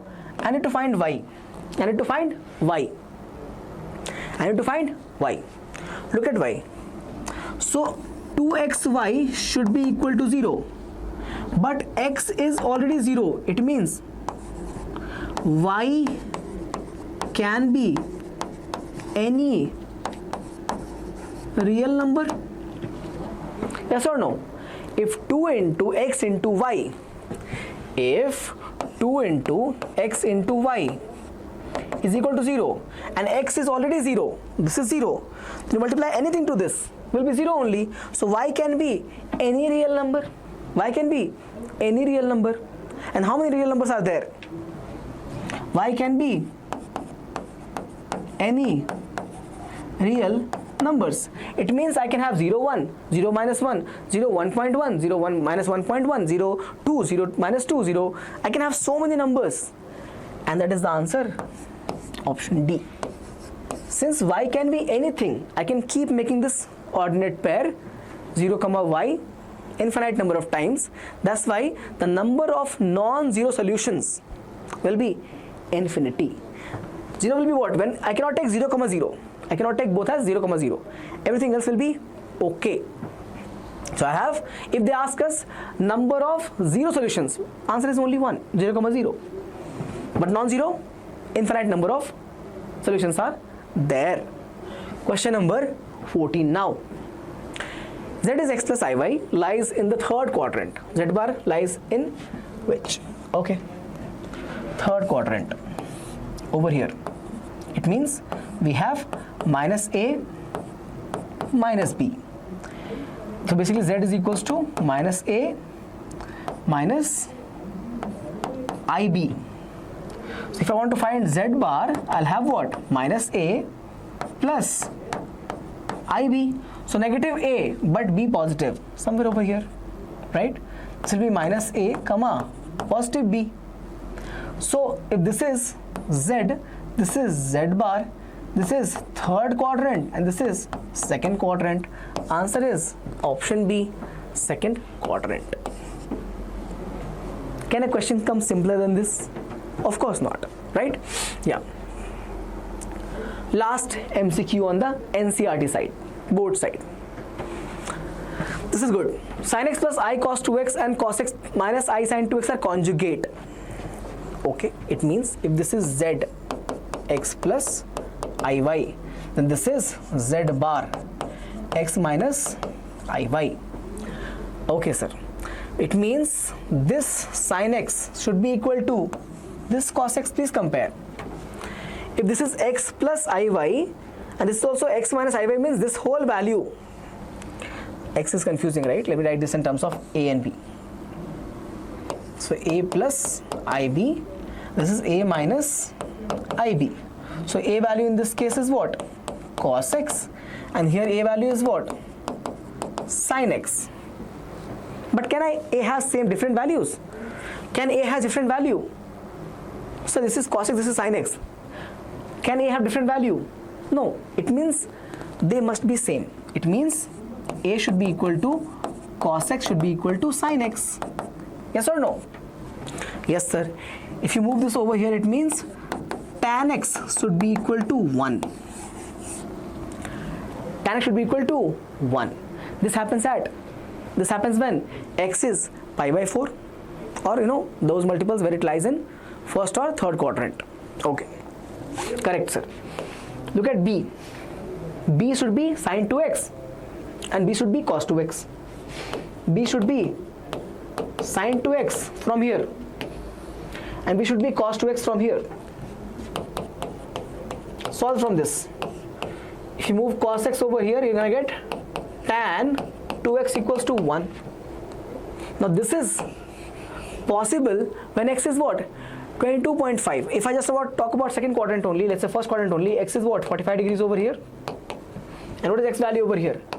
22.5 degrees. Can x have two different value in the same equation? It can't, right?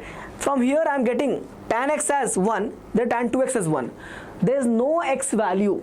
There is no one common x value which will make tan 2x as 1, tan x as 1. I'll ask again. Please, my dear student, think of one value of x. Please think of one value of x which will give me tan x as 1 and tan 2x as 1. Think, use calculator. Use the scientific calculator and tell me one value of x which will give me tan x as 1 and tan 2x as 1. There is no common value as such. Okay, so let me erase this number. This is not relevant only. What it means? No solution of x. So no value of x can give me this result, which is option D in this case. Is it clear? Please check. Answer is no value of x, because we compared it. A plus ib, a minus ib, a is sin here, a is cos here. Okay, if they're equal means I can get sin by cos as tan, so tan x would be 1. Possible, I can find at 45 degrees. But this is not coming at 45 degrees, this is coming different. And if you look carefully, there's no value of x which will make this both equal to 1. It means they are having no solution, so no real value of x will give me the answer as such. Is this clear, guys? Is this clear? So end of 15 NCERT MCQs and start of 10 subjective questions for practice and for building basically our step writing in boards or school exams. Okay, so let's just continue the part 3 of this particular session on complex number 1 short, where we're gonna solve 10 subjective questions. Let us move on. All right.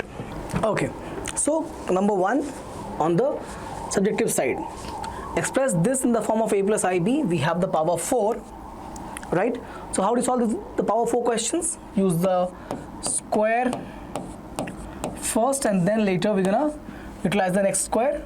So we'll have over here as 1 plus I square minus 2i the whole square. I square and 1 is cancelled because they are both plus and minus 1.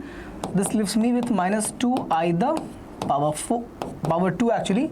It becomes 4i square, that is nothing but 4 into minus 1, hence answer is minus 4. And you want to write in this form. So a plus ib will become minus 4 plus 0i or I0. Minus 4 plus 0i or I0. Yeah? Yes, this makes sense? Chalo. Question number 2. Find the multiplicative inverse. This is my z. I'm looking for z inverse. What is that to be? Z bar upon mod z square. Right? So let us solve this. Z bar will be what? Z bar will be, check this out, you will have this value as root 5 minus 3i, and what about mod of z? That will be square of root 5, that becomes 5, and square of 3 becomes 9, so we have root 14. So the mod z square will be what? 14. So if you use the expression over here, we'll have root 5 minus 3i upon 14. Please check. Again, this is the method of formula. If you want to solve it without this, so answer will be 1 upon root 5 plus 3i. This is the way to basically find the inverse, multiplicative inverse. You need to get the answer in the form of a plus ib. So you have to multiply with the conjugate. This becomes what? This is the formula, right? Again, z into z bar is same as mod of z square. Okay, mod of z square. So this becomes basically what? Check here. Root 5 minus 3i upon becomes 5 and plus 9. So 14. Same result I've got over there also. Can you check? This and this is same. So either you can use this formula or this approach without formula. Answer will be same. This is method number 2. And this is method number 1. Your choice. Come on. Question number 3. X plus iy is given as a plus ib divided by a minus ib. Prove that x square plus y square equals to 1. Prove that this is true. Okay. So what we have been given, x plus iy equals to a plus ib upon a minus ib. To start the question, you can see you're getting a, what is this? This is a only real value. So only magnitude. So start with this. Take modulus on entire equation. So what will this become? Root of x square plus y square. Same on this side, you'll have numerator as root of a square plus b square. This will be again root of a square plus b square, because you know very well, right? Mod of z is same as mod of z bar. It was actually also same as mod of minus z. Okay, this is the property. So this will be a square plus b square in numerator, same in the denominator also. This cancels, you have only 1 left over here. So we're getting x square plus y square equals to 1. Now apply squaring both sides. You'll have x square plus y square equals to 1 square, which is same as 1. Clear? This being proven. Have a look. So question number 3 was very simple. Apply the modulus and square on both sides. Yeah. Another NCERT pattern 2 marker. Z is given as minus 1 plus root 3i. We need to convert into polar form. Polar form, we need r as well as theta. We need r as well as theta. Okay. So let's find r first. R will be mod of z. And how do you find that? X square plus y square. X value is 1. So minus 1 square will be simply this. And you'll have root 3 square. Answer becomes 1 plus 3, that's root 4. It means my r value is 2. R value is 2. R value is 2. R value is 2. Now theta. For theta, let's find the alpha first. This is the argument. Tan alpha is equals to mod of B upon A. So alpha will be tan inverse of, check, B is root 3, so will be root 3 only, but A is minus 1. Can I take minus 1? Take plus 1. Directly take plus 1 because we are taking only the modulus value. So we end up with alpha as pi by 3. So question is over? Not really. R is there, alpha is there. I want to find theta. Which quadrant this value is in? Please check. This is in second quadrant. How come, sir? Cross check. X is negative, which is minus 1, and y is positive, which is root 3. Right? X is negative, y is positive. Second quadrant. Second quadrant, what is the formula? The formula is the theta becomes equals to pi minus alpha. So pi minus pi by 3. That becomes 2 pi by 3. That's the value of theta. So the final answer becomes, final answer is what? R cos theta plus IR sin theta. Check. R will be 2. That's here. Cos theta means cos 2 pi by 3. I wrote this again. I need to write it only once, right? Yeah. Plus I sin theta, because I have taken R outside, no? So I sin 2 pi by 3. This is the answer. Clear, everyone? Simple problem, conversion of Cartesian form of complex number to the polar form of complex number. Yeah. Only the argument part was the critical in this case, where you need to be sure which quadrant it lies, right? Do you remember first quadrant is theta is same as alpha? है ना? This is theta same as alpha. Over here theta is pi minus alpha. Here theta is minus pi plus alpha, and here theta is minus alpha. Correct? What is alpha? Alpha is tan inverse of mod of B by A. This is the concept for all the different quadrants for argument. Okay, but this is separate. Let's get to the question now. Solve this equation. Basically, I need to find the root of the equation. Let's check the discriminant value. You will have discriminant value as b square. So 9 minus 4ac, 4 into 1 into 9. Am I right? B square is 3 square, so 9 minus 4 into 1 into 9, 36. That becomes what? 36 and 9. Difference will be 27 minus 27. So if I write the value for root d, I'll have root of minus 27. That becomes root of 27 I square. So root d is coming as 3 I root 3, or let me write better. We'll have I 3 root 3. That's the value of root d. Okay. Now formula is what? The roots are given by minus b. So minus 3 plus minus I times of, because it is imaginary root, 3 root 3 upon 2a. So 2 into, what is coefficient of x square? 1. So 2. So one of the root is what? Minus 3 plus I 3 root 3 by 2. Other is minus 3 minus root 3 I 3 root 3 by 2. Here is the answer. Clear, guys? Simple. Okay. We use the Sridharacharya method, the formula, to get the result. Yeah. Z1 is given as 2 minus I. Z2 is 1 plus I.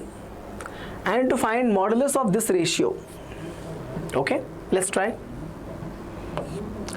Z1 plus Z2. Okay. So let the constant term together. So real part 2 plus 1 and plus 1. This is the real part. Check.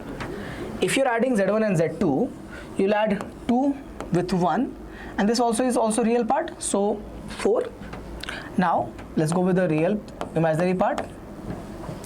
You're having minus I plus I. Okay, minus I plus I, that is going to be simply what? So basically minus 1 plus 1, that's 0 by the way. This is what? Minus 1 plus I will be 0I. Next, Z1 minus Z2. Again, same approach. For real part, 2 minus 1. 2 minus 1. And this one you're gonna add, so plus 1 plus imaginary part. Now you check, minus I, that becomes minus 1, minus 1. Correct? This is minus I, this is also minus I, so minus 1, minus 1. Clear? Now continue. You'll have 4, this is going to be 0 by the way. This will be 4 in numerator. What do you have over here? 2 and this is simply 2 only, right? 2 and minus 2i modulus. This is 2 minus 2i modulus. Continue. 4, so basically there will be simply 4 only, right? This will be simply 4 only. So 4 upon root of square of 2 will be 4 again plus 4. That becomes what? 4 upon root 8. So you'll have the answer as 4 upon 2 root 2. Correct? This cancels. You have 2 upon root 2. If you multiply, you'll get what? 2 root 2 upon 2. That becomes what? Simply root 2 is my final answer. Root 2 is my final answer. Have a look. Yes, as I mentioned, we are solving subjective questions. We need steps. That's why I have not ignored any one of them. Have a look. Okay, doubts regarding any of the questions you can simply ask in the comment section, or you can use our AIO platform, all-in-one learning platform. That is, I have shown you how to access it. You'll find the link given in the description as ACE KCET 2027 free course. Click on that link, enroll. There's no charge, don't worry, and start learning. There you all also have access to asking doubts. Use Wait to clear your doubts easily. Find the modulus and principal argument for this. So modulus is easy, right? Mod of z will be root of square of minus 1 plus square of minus 1. That becomes 1 plus 1. That's root 2. This is my modulus value. Now time for argument. As I said, find the alpha first. You'll have tan inverse of mod b by a. Here both of them are negative, but it becomes positive anyway.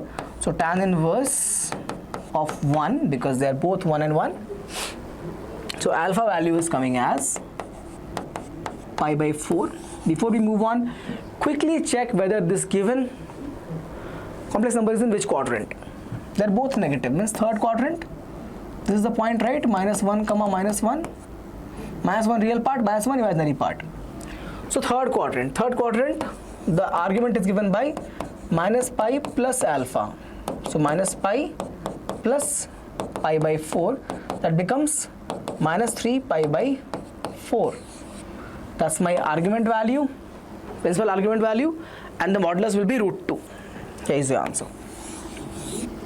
That's your answer. Clear, everyone? Clear? Yes, makes sense. Chaliye.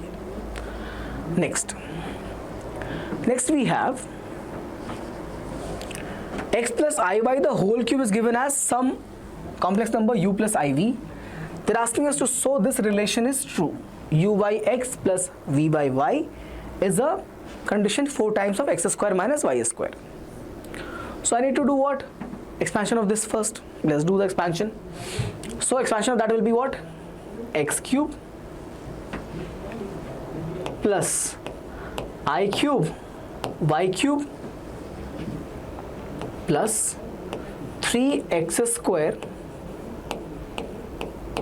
iy and plus 3x iy square. That's my expansion of whole cube. Okay, and this is of course equals to what? U plus I times of v. What are we trying? We're trying to get the result from here. So let me just erase it right now. We'll get back to this later. Check, this is going to be x cube. I cube is what? Do you remember? I square was minus 1. I cube will become minus I. So minus I y cube. Over here, you're having 3x square. You're having 3x square y. And I is also there. This is I. So we'll have plus I 3x square y. And for the last part, what are you going to have? 3xy square. 3xy square, but you also have I square. That'll be minus 1. So right here, minus. You can write here minus 1 times of that or simply minus I. Now gather the real and imaginary part together. You're going to get x cube minus, so that looks like 3xy z actually. So I'll write this as y square. 3xy square. So 3x y square as a real part plus I you take. You will have y cube minus 3x square y. Y cube, sorry, excuse me, my bad. So this is negative, right? So you'll have 3x square y minus y cube. This minus y cube. That is the expression. 3 square y minus y cube is my result we have now. Now we will compare this particular value with what was given to us, which was u plus iv. U plus iv. So compare. Clearly your value for u is what? Check. X cube minus 3x y square. 3x y square. That's my value of u. Right? Pardon me. Pardon. Okay. Now you can see we have x common, right? So we can continue over here. Take x common. You'll get x square minus 3y square. Bring x on this side. You'll end up with u by x equals to x square minus 3y square. X square minus 3 x square minus 3y square. Next one, compare this with y now. So for y we'll have, sorry, v now. So v will be equal to 3x square y minus y cube. Here we have y common, so we'll get 3x square minus y square v. After taking y common, we can just simply move on this side, right? So we'll write directly over here v by y equals to this. They're asking us to add them. They're asking us to add them. So do that. Add it. U by x plus v by y. Check. I'm taking the LHS side, by the way. So you're going to have this value as x square minus 3y square plus 3x square minus y square. Answer becomes 4x square minus 4y square. Take 4 common. You'll have x square minus y square. That is nothing but your, carefully you check, RHS. That is my RHS. This question is very simple actually. A student, if they are told in grade 10 only that keep the I part separate and u part, basically real imaginary part separate, can solve this using expansion of cube of binomial, basically, two numbers. They can also solve this question. They can also solve this problem. Nothing difficult about this question right here. Okay, clear? Next, this is a good question. Find real theta such that the given complex number is purely real. So basically this will be forming a relation of x plus iy. We need to make y equal to 0, right? If x plus iy is there and y is 0, then of course only x is left. So purely real. So I need to convert this into that form. Let's start. 3 plus 2i sine theta upon 1 minus 2i sine theta. So we know how to simplify this. Multiply with the conjugate of this in the denominator and numerator. So we'll multiply 1 plus 2i sine theta and 1 plus 2i sine theta. Right, we multiplied with z bar and z bar. This becomes z into z bar. That will be, what is that? Going to be simply root of, or sorry, will be simply x square plus y square, means real and imaginary parts coefficients whole square. Okay, real part and imaginary part whole square. So we'll just write that step. 2i sine theta 1 plus 2i sine theta. Numerator is there. Look at denominator. This is simple. 1 plus 2 sine theta the whole square. This will be what? 1 square plus, you'll have minus I and plus I becomes plus, basically minus I square. So that will be what? Simply plus 1. Okay, so clear. Now we have to do the expansion of this step. Let's do that. So 3 into 1 will be 3. 3 into 2 will be what? 6i sine theta. And this will be what? Plus 2i sine theta. And this if you multiply, you'll have minus 4 sine square theta. Correct now? 2i into 2i is 4i square, that becomes minus 4, and we'll have sine square as well. Simplify. 1 plus 4 sine square theta. Okay, continue with the one more step. You have 3 minus this together for real part, 3 minus 4 sine square theta, and for this you'll have plus I times of 8 sine theta upon 1 plus 4 sine square theta. Now look,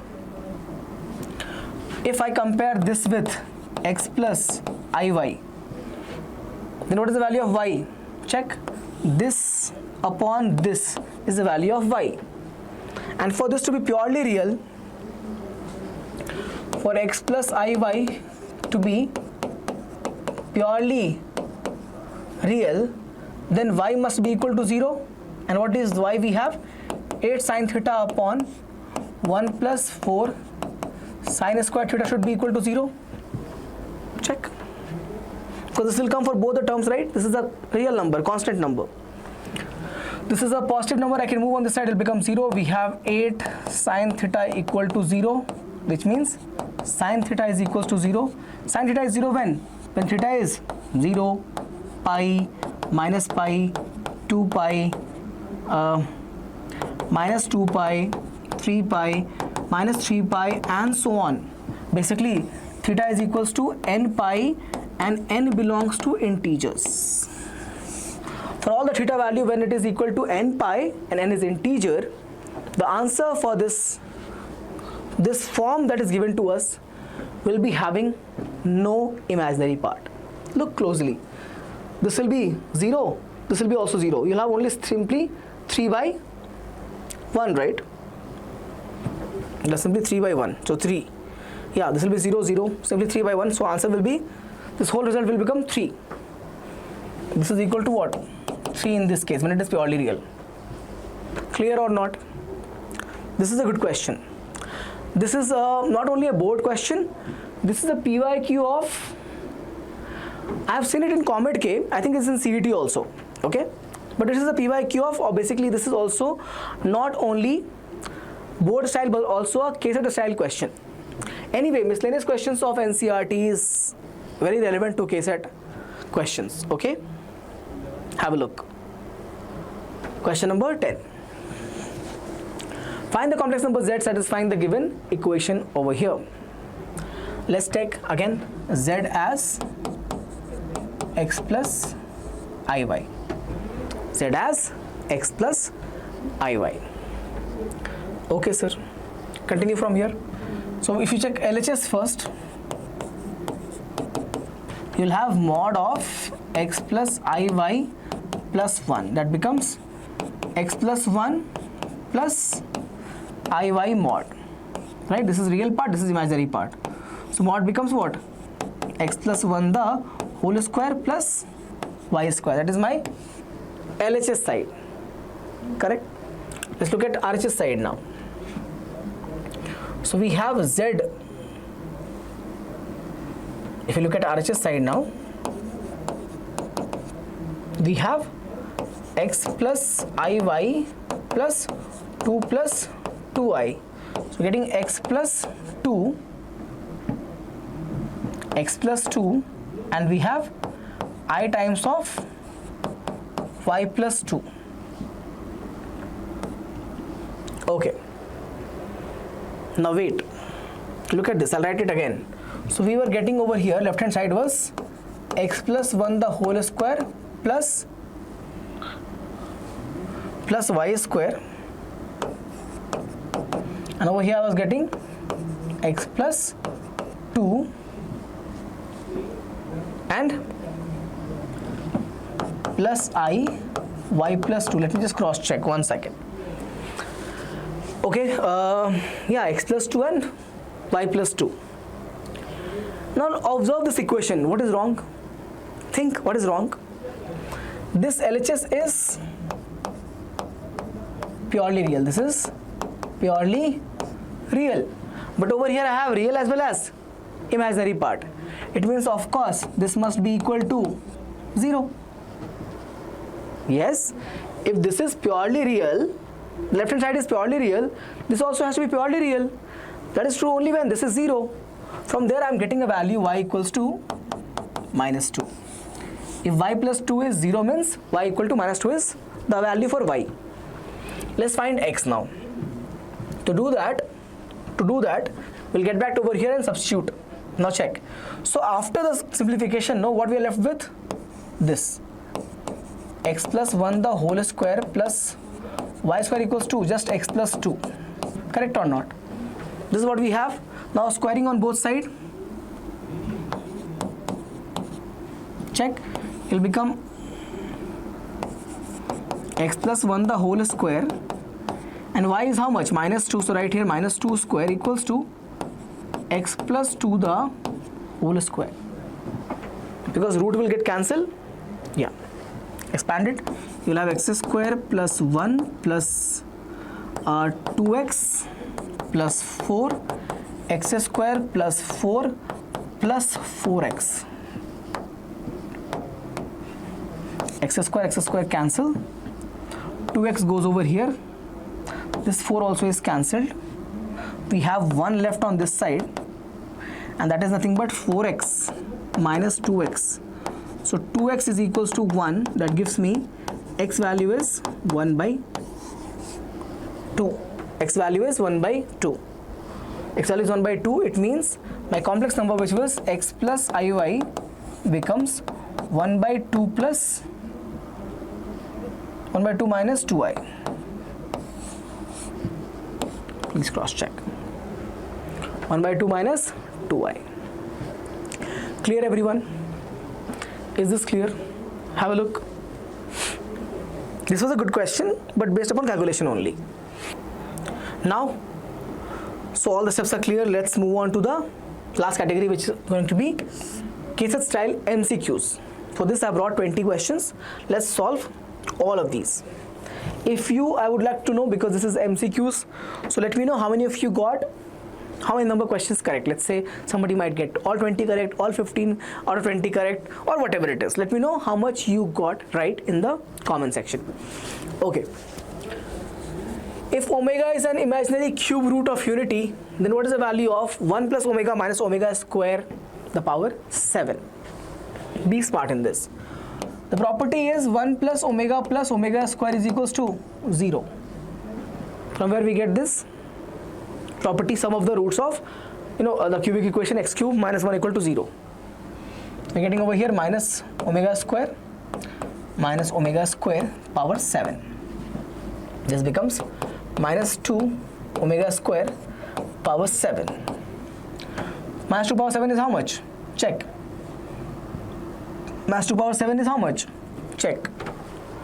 2 power 6 is 64, 2 power 5 is 32, 64 and then 128. Minus 128 omega power 14. Omega power 14. Doesn't look like it. Let me change that. Omega power 14. Now we know that there's a pattern. Okay, so basically omega power 1 is omega square. Okay, then omega cube. If you write omega power 4, you're gonna get what? Again, omega into omega cube. Omega cube is equals to 1, right? Omega cube is equals to 1. So if you check carefully, this will become 1. So again, the omega power 4 will be equal to what? Omega. Omega power 4 will be equal to omega. Okay, so basically after every 3 times you will have this value repeating in nature. So same omega power 7 will also be omega. So if we divide this by 3, the remainder will be basically omega power 14 will be equal to omega power r, and that r will come as remainder of 14 by 3. So you're gonna get 3 4 12, 2. This 2 is the remainder. This 2 is the remainder. Same, we use this minus 128 because this is a complex number, by the way. Omega is a complex number, right? We saw, I have explained you that also in this today's class. So I have omega square. So I will become what? 2. So answer is option D.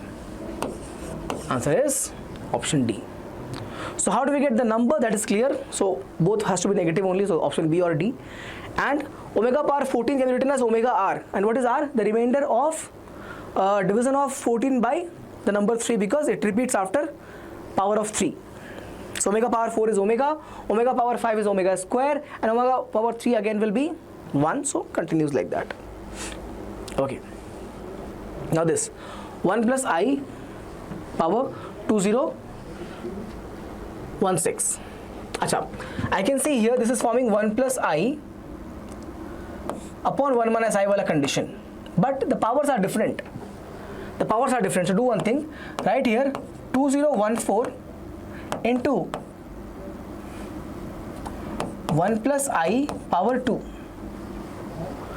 2016 can be written as anything to the power 2016 can be written as the same value to the power 2014 times of same value power 2. This is also 2014. Now check carefully. This value is what? I have taught you this. 1 plus I upon 1 minus I.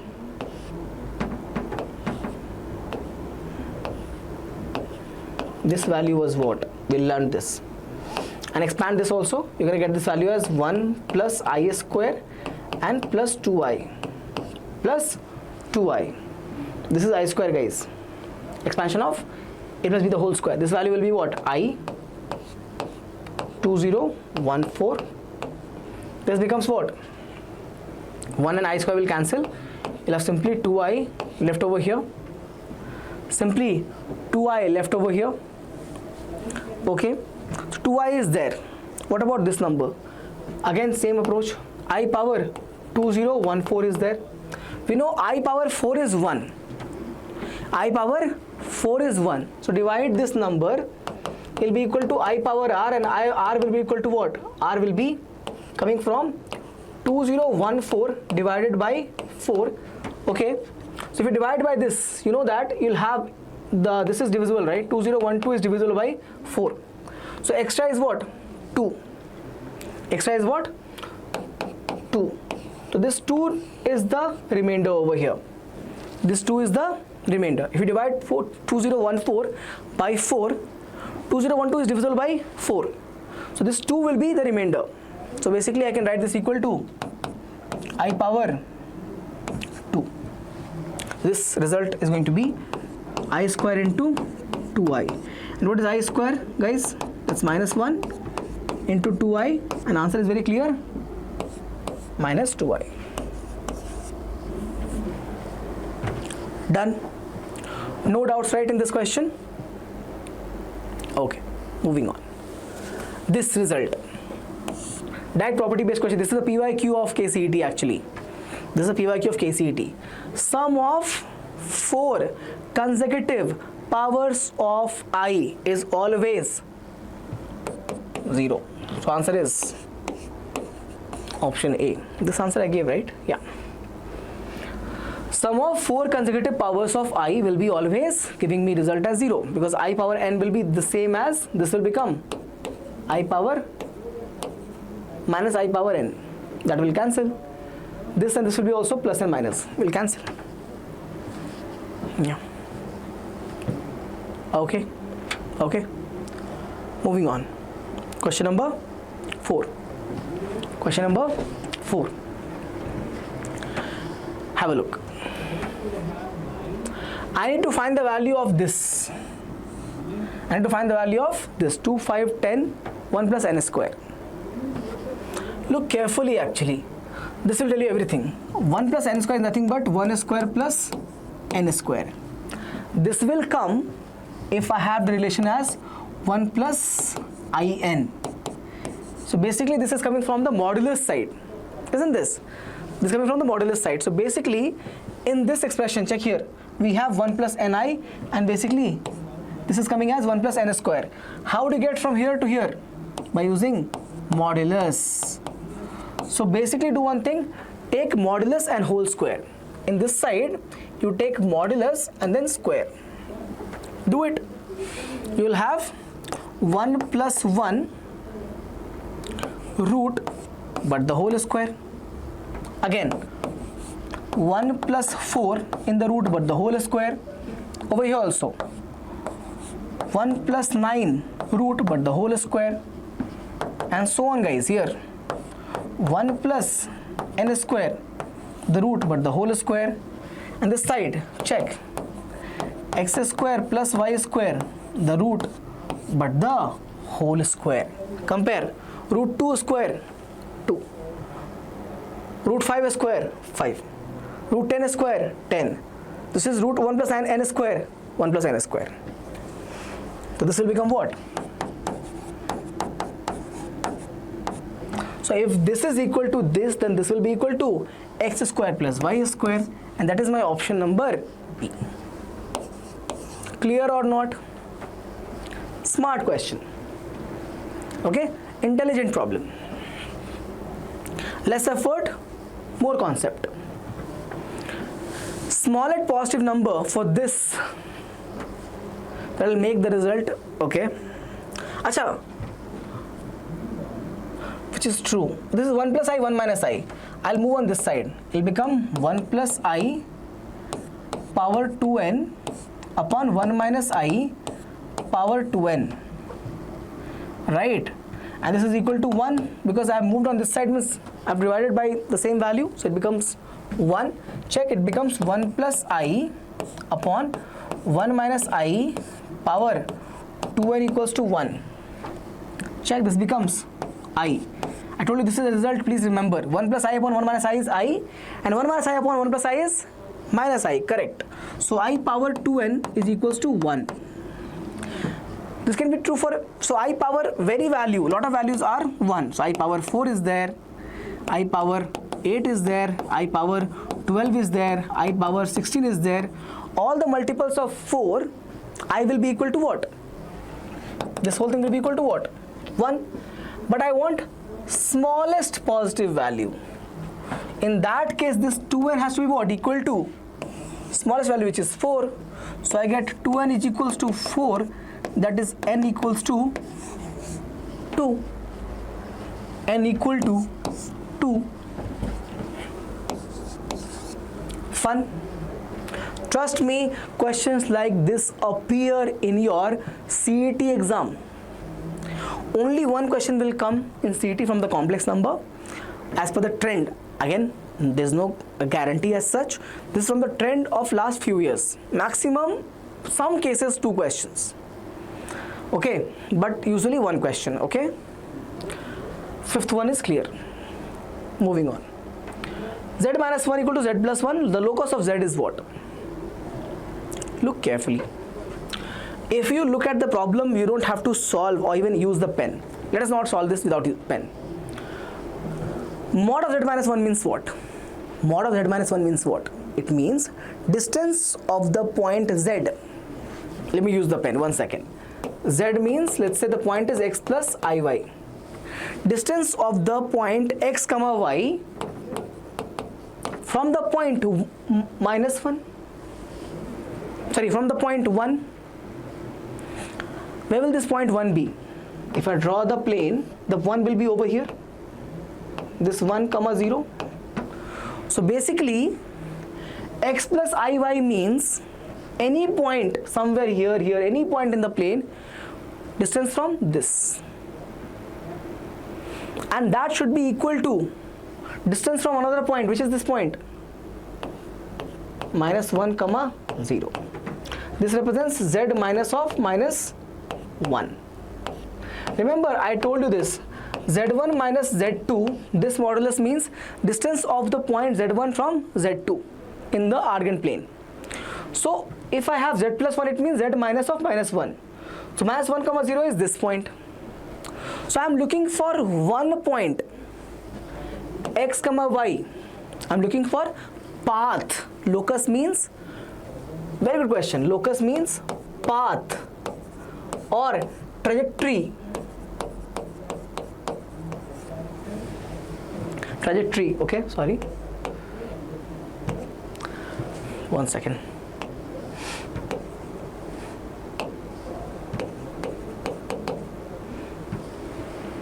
I'm looking for trajectory or path of that point which will be always, yes, the word is always, equidistant, means at the same distance from this point and this point. Think, I can take a point over here, this and this is same.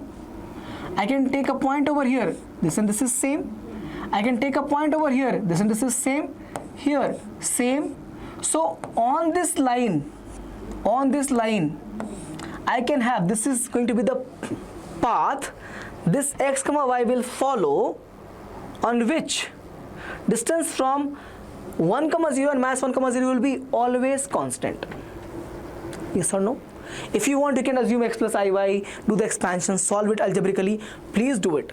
There's nothing wrong with that. But understand the logic. Z minus 1 means distance of the point x comma y from the point 1 comma 0, and z plus 1 means distance of the x comma y from the point minus 1 comma 0. They should be both equal to each other. Possible only when the point is moving on which line? On the y axis or on the imaginary axis. On the imaginary axis or the y axis. So in this case we have option as y axis. We'll take that, but if the question had imaginary axis, I would take that as answer or the option. Okay, so this is a very good question. So I hope you all understood this. Let me know how many of you understood the question number 6. And do not forget to share this session with all of your friends. You can see it can really help them study, okay, because the level of questions that I've taken for different categories is very, very good. It builds the concept, it builds the right flow to solve or understand any chapter. So our one-shot series that is going on in ACE KCET batch is very, very good, whether it is for physics, chemistry, physics right now only going for physics, bio or math. Okay, again you'll have very soon other subject as well. Okay, let's continue. Question number 7. For any z not on the negative real axis, this is 0, right? This is 0. Huh? Argument means angle. Not on the negative real axis means not on this side. This is the negative. This is the real axis, right? This is the real axis. I don't want to be having on this side. So let's say there's a point over here. The argument is what? Theta. This is z. So if you take z bar, you'll have z bar over here or not? Yeah, you'll have z bar over here. What is the argument of this? Minus theta. Add them. What is the value? 0. For any complex number z, which is x plus iy, this is the place. If you take z bar, it will become x minus iy. है ना भाई? This is x plus iy, and this is what? X minus iy. X plus iy in the first quadrant, x minus iy in the fourth quadrant. We can't take this side because this side not negative real axis. Don't go there. So angle argument of that is given by theta, and argument of this will be given by what? Minus theta. If you add them, what is the answer going to be? 0. So that's option number C. Option number C. Question number 8 now. If omega is an imaginary cube root of unity, that's true of course, then what's the value of this? Okay. Alright, let's check. 1 plus omega square. So we have result as 1 plus omega square is 0. So 1 plus omega square will be what? Minus omega. So right here minus omega. This will be again what? 1 plus omega square will be minus omega square. Check. This becomes minus 2 omega into minus 2 omega square. And that will become what? 4 omega cube. That's just 4, right? Omega cube equals to 1. Omega cube is equals to what? 1. We know that. Omega cube is equals to 1. Yeah? Because omega cube is omega into omega square, right? I hope you know that. Omega cube is omega into omega square. Omega square, if I write this as z, this is z bar. Z and z bar. Okay, if you solve this, you'll get what? Mod of z square. And in the case of omega, mod of z square is what? 1. Because actually, mod of z itself is 1 in the case of omega. Please cross check. Because 1 by 2 and root 3 by 2 is there. If you add them, it will become 1 by 4 and 1 by 2 and root 3 by 2 is there. So 1 by 4 and 3 by 4, it becomes 4 by 4. So 1. So mod is what? 1. Of course, even this will be equal to what? 1 only. So omega cube is 1. I have taught that already. In the class today I have taught that. But since we are learning, it came, out of nowhere. We solved it. Answer is option C. Very good question. Very good question. Next. The value of modulus of. Okay. Product is here. Let's do this. We can separate the modulus also. Modulus of 1 plus I root 3 into 2 plus 2i. That's what we have. And modulus of root 3 minus I. Please don't multiply, guys. Just separate the modulus. You'll have modulus of 1 plus I root 3 and modulus of 2 plus 2i upon modulus of root 3 minus I. Solve it, you're going to have 1 plus 3 in the root and into again 4 plus 4 divided by root of 3 plus 1. Check, this part is cancelled. Answer is coming as root 8. So 2 root 2, is that the answer? We have the option. Please check. Please don't think of expanding, multiplying, all of that. Use the property. What is the property? Mod of z1 z2 upon z3 is mod z1 mod z2 upon mod z3. The modulus distributes over product as well as division. So we have done the distribution. Question number 10. This result, remember this, if you have 1 minus I, it becomes minus I power 96. 96 is what? Can you check? This is multiple of 4. Right? 24 times 4 is 96. So minus I power 4 times of 24. What is that? This will be what? A positive value first of all, because minus 1 power or negative sign power even number will be positive. This is multiple of 4. It becomes basically 1. So my answer over here is coming as this value a plus ib is coming as 1. So 1 plus I0. So a comma b will be what? 1 comma 0. 1 comma 0. Option is, please check. A plus IB, so 1 comma 0. Option is C. Sorry. Have a look. Clear? Clear, right? Question number 11 now. Conjugate of this. Conjugate of this. Okay. So let's simplify.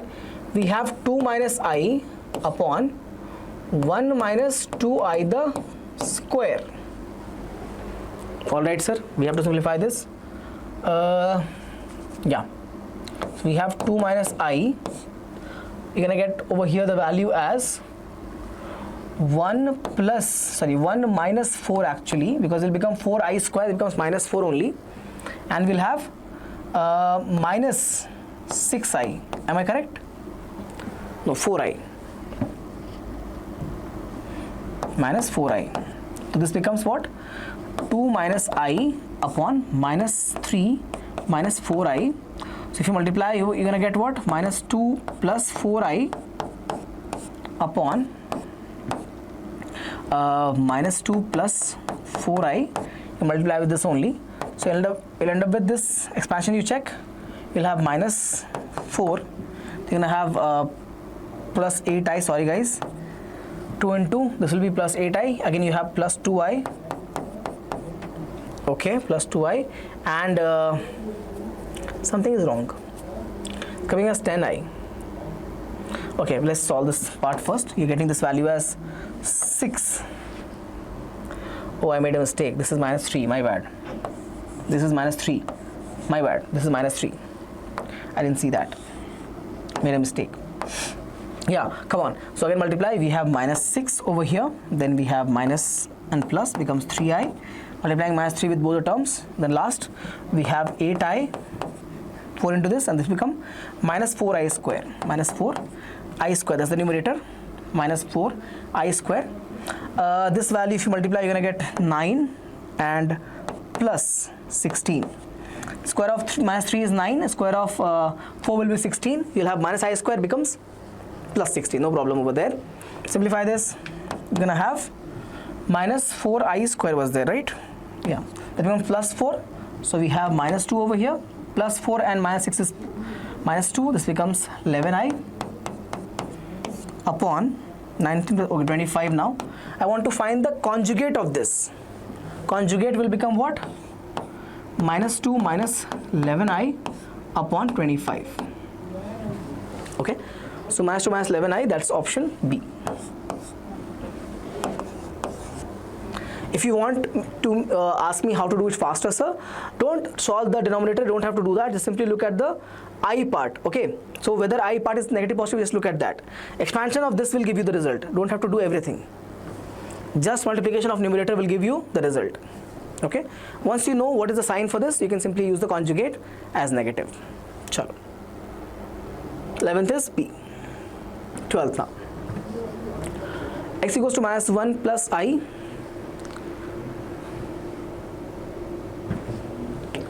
This is expansion of x plus 1 the whole square, right?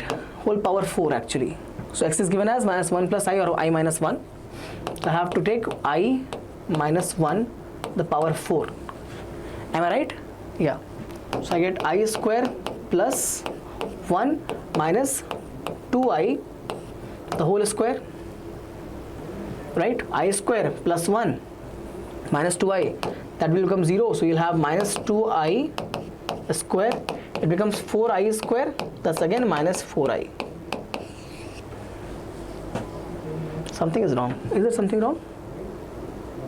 Something is not right. Did I make a mistake? 1 minus I or I minus 1, the power 4 is there.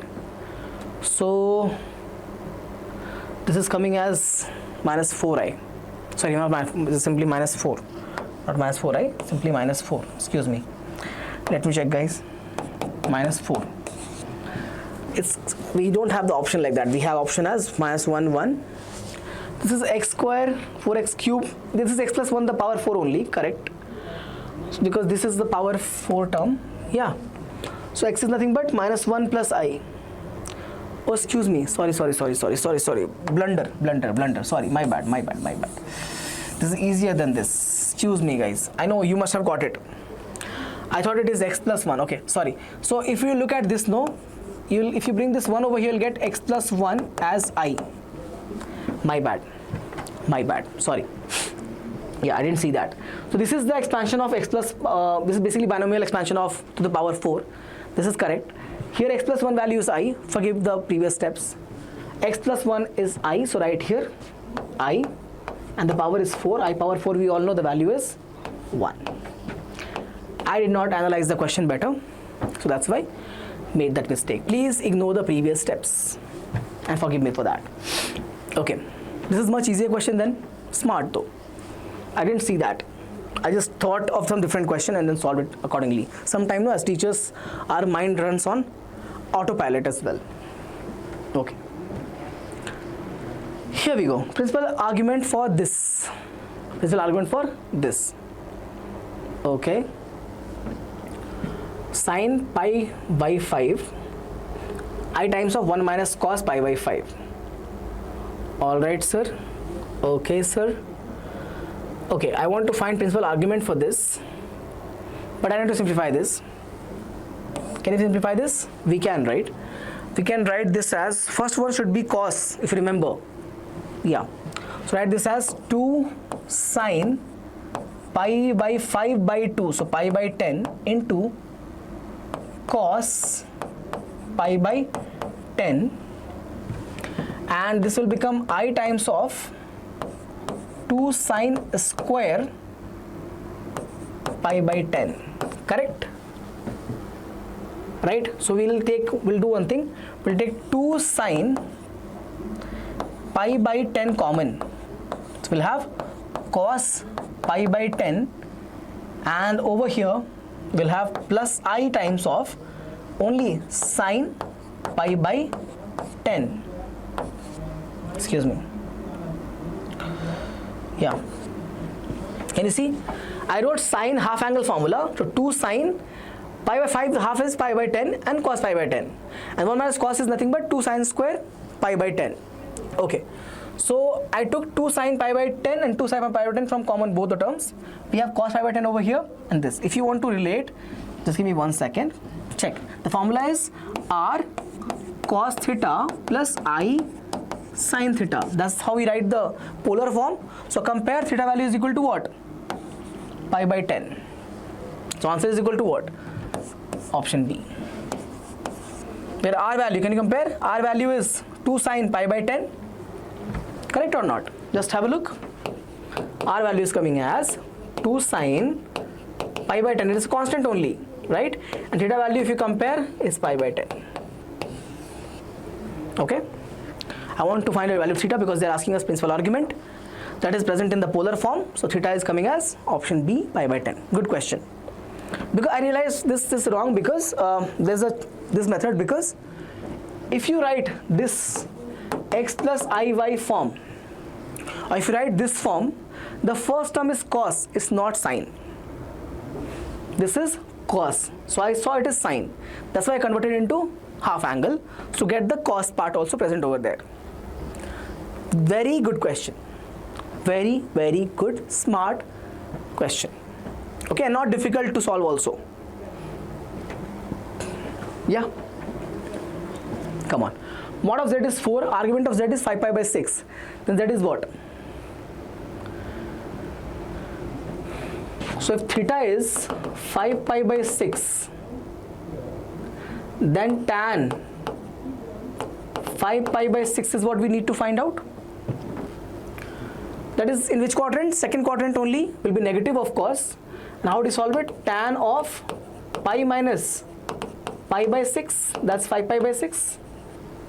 So it becomes minus tan pi by 6, that becomes minus 1 by root 3, minus 1 by root 3. Yes or no? Please check. Correct, right? Theta is 5 pi by 6, which is in which quadrant? Second, because 6 pi by 6 is pi. So second quadrant, tan is negative, sine and cosec is positive over there. So tan pi minus pi by 6, if I write over here to write the same angle, I get minus tan pi by 6, that is going to be minus 1 by root 3. Okay, sir. Yes, makes sense. So in that case, if you write the relation, you'll have r, which is going to be 4 times of, okay, we don't have to do that, sorry. We don't have to do that. We have to, oh, sorry, I didn't have to find this value. I forgot about it completely. We have to find cos theta actually. Okay, sorry. So cos of theta, so cos of 5 pi by 6 and sine of 5 pi by 6 we have to find out actually. Because formula has what? 4 cos theta plus I sine theta. Am I correct? So this will become what? Again cos of pi minus pi by 6, that becomes minus cos pi by 6, that becomes what? Minus 2. Minus 2. So 4 times of pi by 6 is there, right? Minus root 3 by 2. What I'm writing? Calculation mistakes. Okay. And what is sine pi by 6? It will become 1 by 2 basically. It will become 1 by 2 because second quadrant sine is positive only. So plus I times of 1 by 2 multiply with 4 together, you're going to get this value as minus 2 root 3 and plus 2 I. Minus 2 root 3 plus 2I. Yeah, this is the answer. Forgive me, this is all not required. I thought, I don't know what I did, but not required. No, we don't have to deal with tan. Tan is required when we have to find the argument value. Here they have given the argument value. Tan we used to find the argument value, right? But to write the form, we have r cos and r I sine, correct? In that case, I need to find cos and sine, so I did that. In second quadrant, which is the 5 pi by 6 value, this will be pi by 6, this will be what? 5 pi by 6. Sine is positive and cos is negative. Please check. Clear? Yes. So question 15, it says it's an equation in the complex numbers. Okay, we need to find the number of solutions. All right, so we'll do one thing. We'll start with this. Z square equals to, bring it on this side, minus mod z. Okay, and now apply the modulus one more time. We'll get mod of z square equals to mod of minus mod z. We know the value for this. This will become what? Mod of z, and this will become mod of z square. Mod of z square. Now bring on this side. You'll have mod of z square minus mod of z equals to 0. Take mod of z common. You have mod of z minus 1 equal to 0. Am I right? Yeah. So it means, first of all, mod of z is either equal to 0 from here, or from here mod of z is equals to 1. It means z should be equal to either I or minus I, because in both the cases it will be equal to what? Mod as 1 only. So I and minus I, we have total of 3 solutions. We get the answer as 3. You see that? Z can be from here 0 only, right? When mod z 0 means it has to be 0 only. This is the case. Mod of z is 1 means I can have I or minus I. Both the cases are true. Answer is 3. Next. Omega is the imaginary root of unity. Okay, the property will hold true then. 1 plus omega square equals to 0. Okay. And also we know that omega cube is 1. Okay. Alright. So we have 1 plus omega square, and this is going to be what? 1 plus omega power 4. Omega power 4 will become omega cube into omega, simply omega, and over here we'll have omega power 6 into omega square, that becomes again omega square, right? Let's continue. So we have the values over here. 1 plus omega square is minus this. Over here we have minus omega. Here we have minus omega square, and here we have minus omega. Cross check. I'm getting the value as all positive only. Minus into minus, all is positive. Omega power 2, 1, 3, and again 3. So power 6, that becomes 1. That becomes 1. Omega power 6 is 1 because omega power 6 is nothing but omega cube square, and omega cube is 1, so 1 square is 1. Answer is option B. 16th one, answer is option B. Please check. Okay, clear, right? Or I multiplied. Acha, this I taught you, right? You cannot take multiplication together. You have to solve it individually. You're gonna get this value as 5i into 3i. That becomes 15i square. That becomes minus 15. Yeah, so answer is B. We can multiply the root only if it is positive numbers. We can't multiply the negative numbers in the root. Answer is option B. Come on. Question number 18. Mod of Z1 plus Z2. And this is triangle inequality. This is, remember this triangle inequality? I taught you this. And this is the case for collinear lines. Sorry, collinear points. Whenever the points are collinear, here, here, here, this will be your Z1, Z2, and this represents Z1 plus Z2. So they are collinear. That's why we can say that this is modulus, by the way. They're equal. So if it is collinear, what happens? The angle between them will be same. Argument of Z1 will be same as argument of Z2.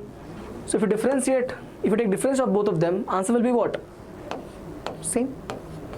Since they are collinear points, right? So argument of Z1 will be same as, the angle of this will be same for the angle of this. Correct? Because the points are collinear in nature. So mod of Z1 is what? Like this, mod of Z1 plus mod of Z2 equals to mod of Z1 plus Z2. Mod of Z1 plus mod of Z2 equals to mod of Z1 plus Z2 means it is collinear points. Collinear means angle of that Z1 line with x-axis is same as Z2 also. So argument will be same. So difference will be 0. 18th answer is option C. 0. 19th. I square is minus 1. I power 4 is what? 1. Again minus 1 plus 1. Check. So odd number terms are negative and even number terms are positive. 2n plus 1 term will be what? Odd term. This will be odd term. Correct, na? So we have minus 1 plus 1. I power 6 is minus 1. I power 8 will be plus 1. And so on. The last will be what? Like this. Minus 1 plus 1 and minus 1. So if you start cancelling it, right? You'll have this cancelled, this also cancelled. Cancel, you have answer left as this. That's option number B. Because every odd position term is minus 1. Check. First term is minus 1, third term is minus 1. Again, you'll have fifth term as minus 1. So the last one is what? 2n plus 1, which is an odd position term. The odd position term will be having again minus 1. This 2n plus 1 is not the power given. It is a term's number. So 2n plus 1 is an odd position term. That will be having a minus. This represents a odd position term, which will be minus 1. So answer will be, everything is cancelled except for minus 1. So answer is B, minus 1. Previous one I gave? Yeah, C 0, B minus 1. Yes. Question number 20, the last question for the day. The last question for the day. In this question, I have solved exact same problem, guys. Check. 1 minus cos theta plus I sin theta is there. This is the real part. When you rationalize it, you're going to get what? 1 minus cos theta will be as it is. You'll have over here minus I sin theta. And same you multiply over here also. 1 minus cos theta minus I sin theta. Multiply, simplify. I have given you a result on a question like this. Solve it and give me the answer in the comment section. Give me the answer in the comment section.